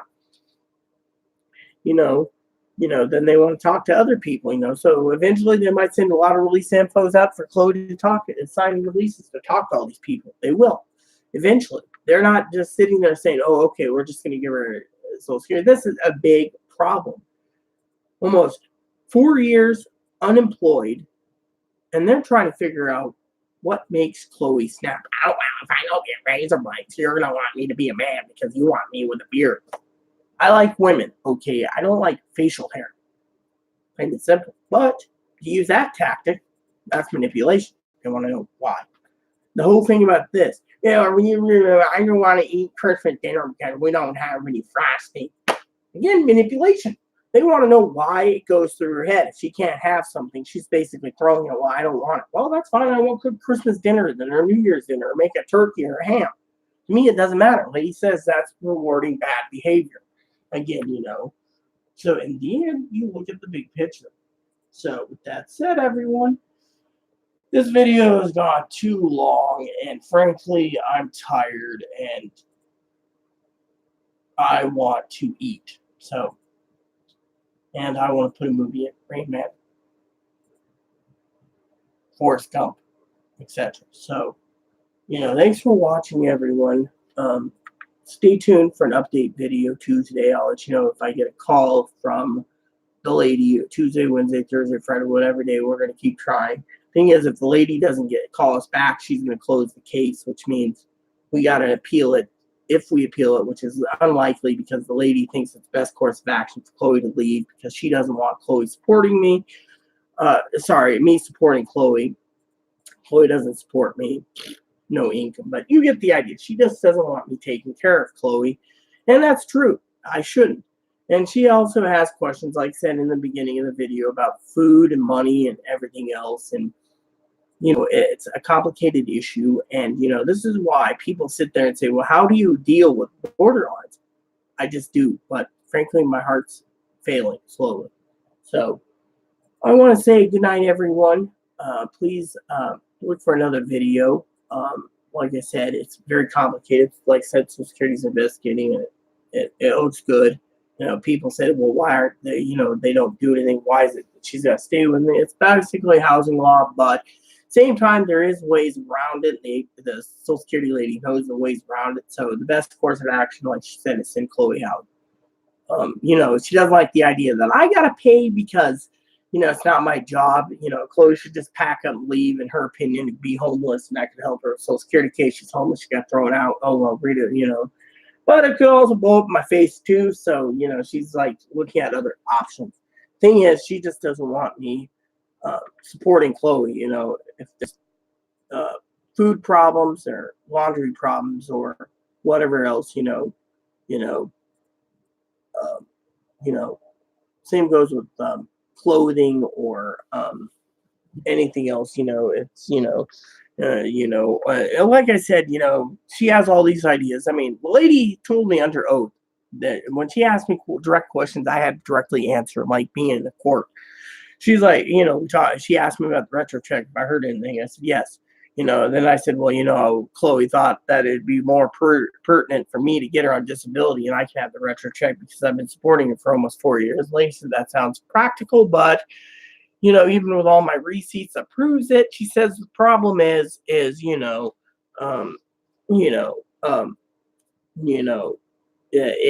she'd have a payee or not. If they gave her a payee, I wouldn't see a dime anyway. Now, if she had her own money, they know she'd blow it all. So technically, that's another reason why they're basically investigating, because they're wondering, if she got plans, she gonna buy a travel trailer, is she gonna, buy all these things that she promised me, or replace things that I lost out of damaged or neglect, or stuff. I told her about how I don't like the neighbor because the neighbor stole, and Chloe got raped, neighbor stole from me. She said, well, you're entitled to those, but it also depends on Chloe, and right now, her not being able to work, they got to investigate to find out why she refuses mental treatment, or why she, they got to think like a detective and an investigator or an FBI agent, and figure out, put together all the pieces and say why. I mean, literally, they just don't want to go ahead and give her something when they need to know what's the real cause of this issue. And so you have it right there, so, they think, either the lady will get back to us by Friday, then, she can go to an appointment, which means even if she went to an appointment, she said even after the appointment that Chloe went to, Chloe could leave, and therefore Chloe would be gone, and all they have to do is mail her determination or a new address and say you've been approved or denied, basically. But, the thing is, I even told the lady, I wasn't there the whole time when they said,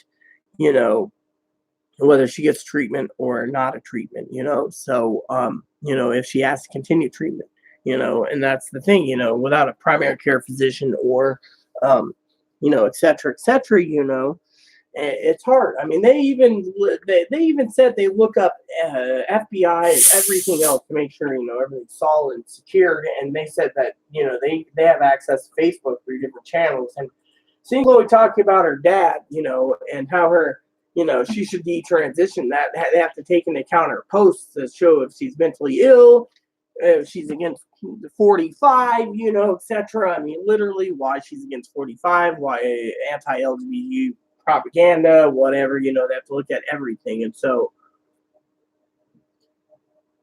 I mean, they're not just sitting there going, okay, yeah, approved or denied. They're like doing it with a fine comb, whereas certain people, like, going through special education and all this stuff, they pulled over all my records. Ladies said, look, you have all these problems, yet you never graduated high school, you're too disabled, you're too mentally disabled.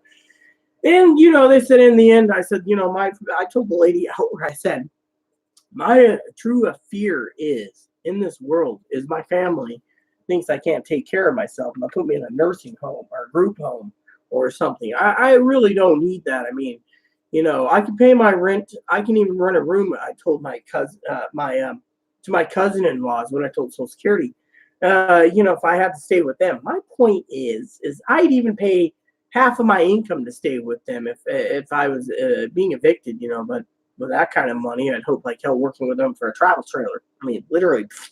But you get the idea. I've been working on other things. I do things that I can, and the lady was the most kindest lady in the world. I mean, she basically said, look, we're just looking for answers, to find out certain things that won't fit the thing out of 20 mental records and everything else and records from before 2016. They have a lot of records. They don't understand why. Apparently, there's a database nationwide that we don't know about. I don't know. But why? She doesn't understand why now she can't work. I mean, borderline usually comes out in the between late teens and early 20s, and it gets worse, which she said more likely. Bipolar comes in between 14 and 16 and goes up. I've had that myself. She also said borderline triggers trauma. So, with me being raped many times and everything else. All disorders come to you during adolescence. Or a borderline comes from too much trauma. Yeah. Well, I had a lot of trauma during my adolescence. Yeah, and it didn't do you any good, did it? I didn't you know what? Just say my adolescent years were like living hell.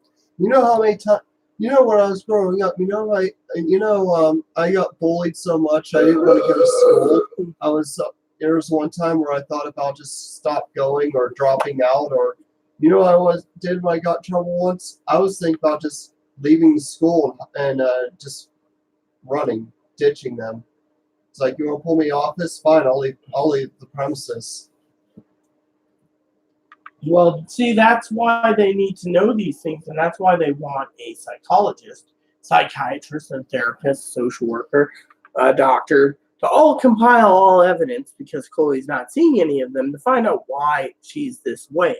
Why she's turning around and abusing others, or attacking others, or, doing what she's doing. They're not just sitting there going, So, it's a big, complicated issue. Like I said, they have to figure out if this was caused by childhood trauma. There were certain. I remember when I was in like the 7th grade or so.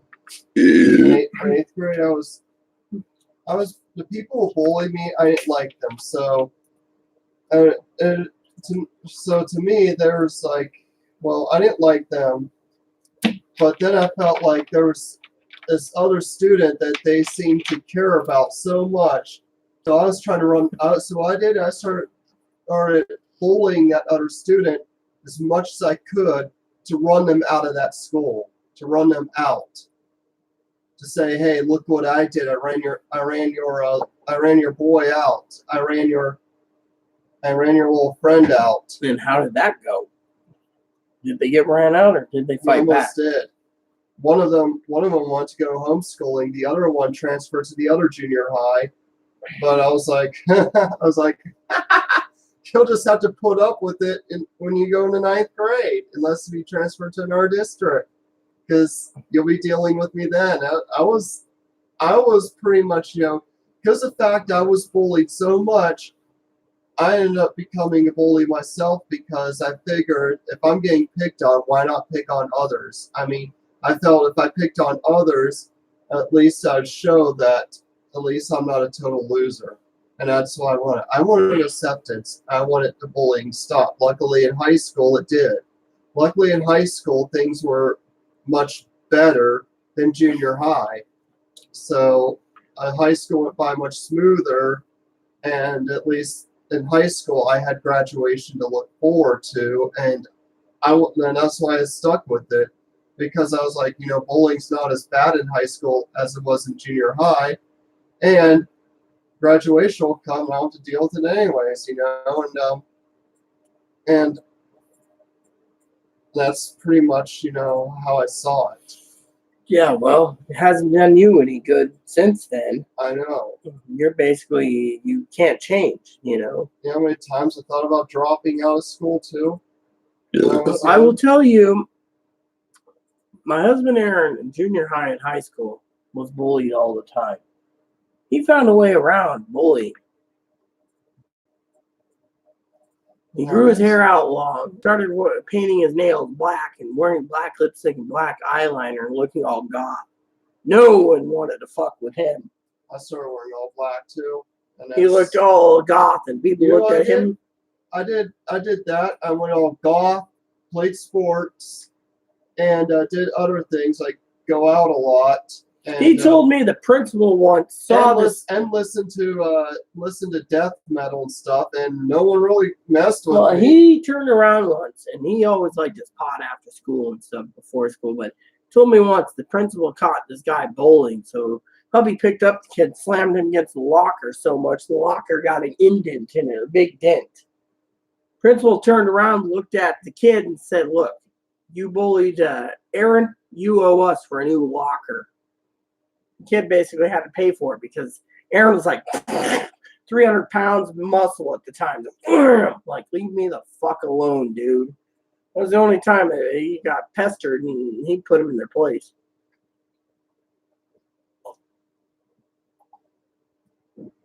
Now, I don't know. But like I said, I wanted to share this with you all, that, like I said, I went round and round and round. The lady wants to know why, and that's why, but the lady also knows it could take 5 to 8 more months or longer to get approved because they need answers.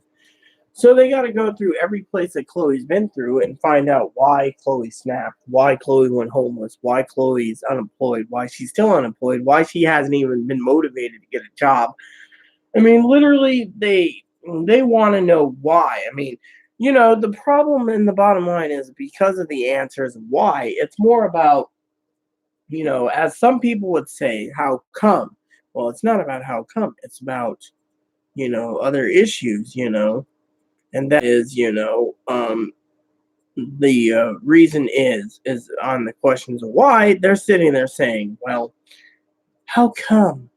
Well, the answer is simple. This is the questions that they need answered, but it might take a year to get her approved. Her mom thinks, I could get her on right away. Yeah, it's because her mom wants that damn retro check really bad, doesn't she, Chloe? Yep, my mom wants retro check. Thing is, her mom would have to be basically, they could break that retro check into 4 payments. My mom told me if she had it, if she really had her wish come true, I'd still be young. And I'd be young for the rest of my life, living with them.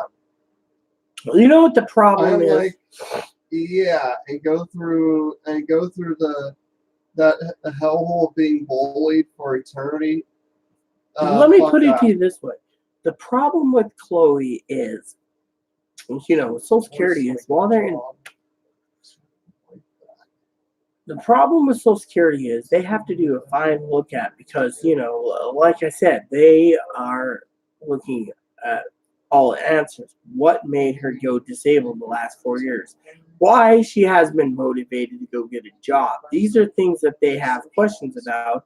So this is why what?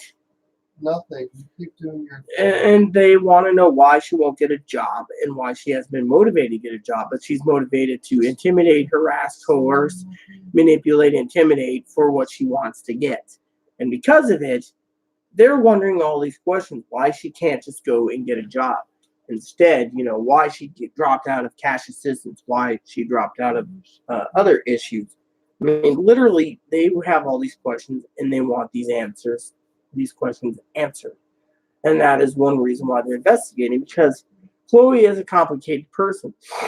I mean, literally. I mean, they just don't, and they also encourage Chloe to leave so they can close her case. They don't want to really deal with her.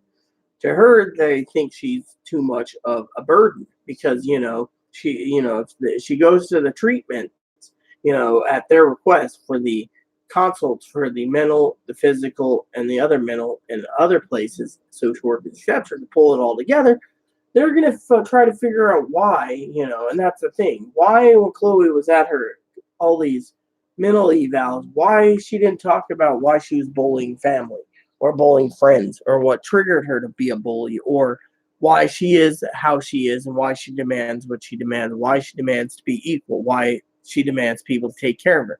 All these things are things that people are asking about, and because of it, it is a complicated issue. So you have it there. So, and because of this, I don't care if there's 2 people watching this or 40 people watching it.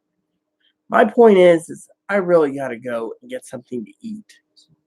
I'm running really, really ragged and I'm tired. But, my back's killing me and people are wondering what's going to happen and, et cetera, et cetera, and, the whole thing is I am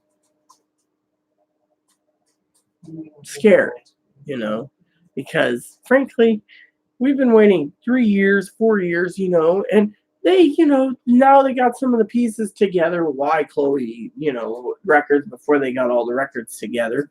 Why she refused it. I mean, they got that answer question. She didn't want to show what she's been doing to me or the other issues. So now they have other questions that need to be answered. What makes Chloe do what she does? And is this basically grounds for pay status, disability status, or group home status? All these things they have to put together one by one. And when it's done, they will make the decision properly. In the meantime, they're just telling me to hang out, but they also think, truthfully, that if Chloe ever gets any birthday, Christmas, Easter money, or gift money, that she should be taking care of her own supplies and needs and not mooching off me. That's something that's what's really triggering them to investigate what Chloe's doing. I mean, they want to know literally if she's doing this criminally or if she's doing this unintentionally or if she's, all this stuff stacks up to why. And honestly, it's a good question. A good question with good answers that need to be answered properly with a good setup. Why she came home, why she wanted to come home. Was it because she didn't want to work? And so she came home to try to get on mental health there? I mean, look, the big picture is why Grant Integrated Services was pestering her to come home. The DCR kept calling me. I said she wasn't coming home. Next thing you know, she was home. I had to take her to the hospital and the clinics and everything else until we moved. The question is, why? And no one knows. I love all of you. You guys understand that. In my opinion, it's interesting.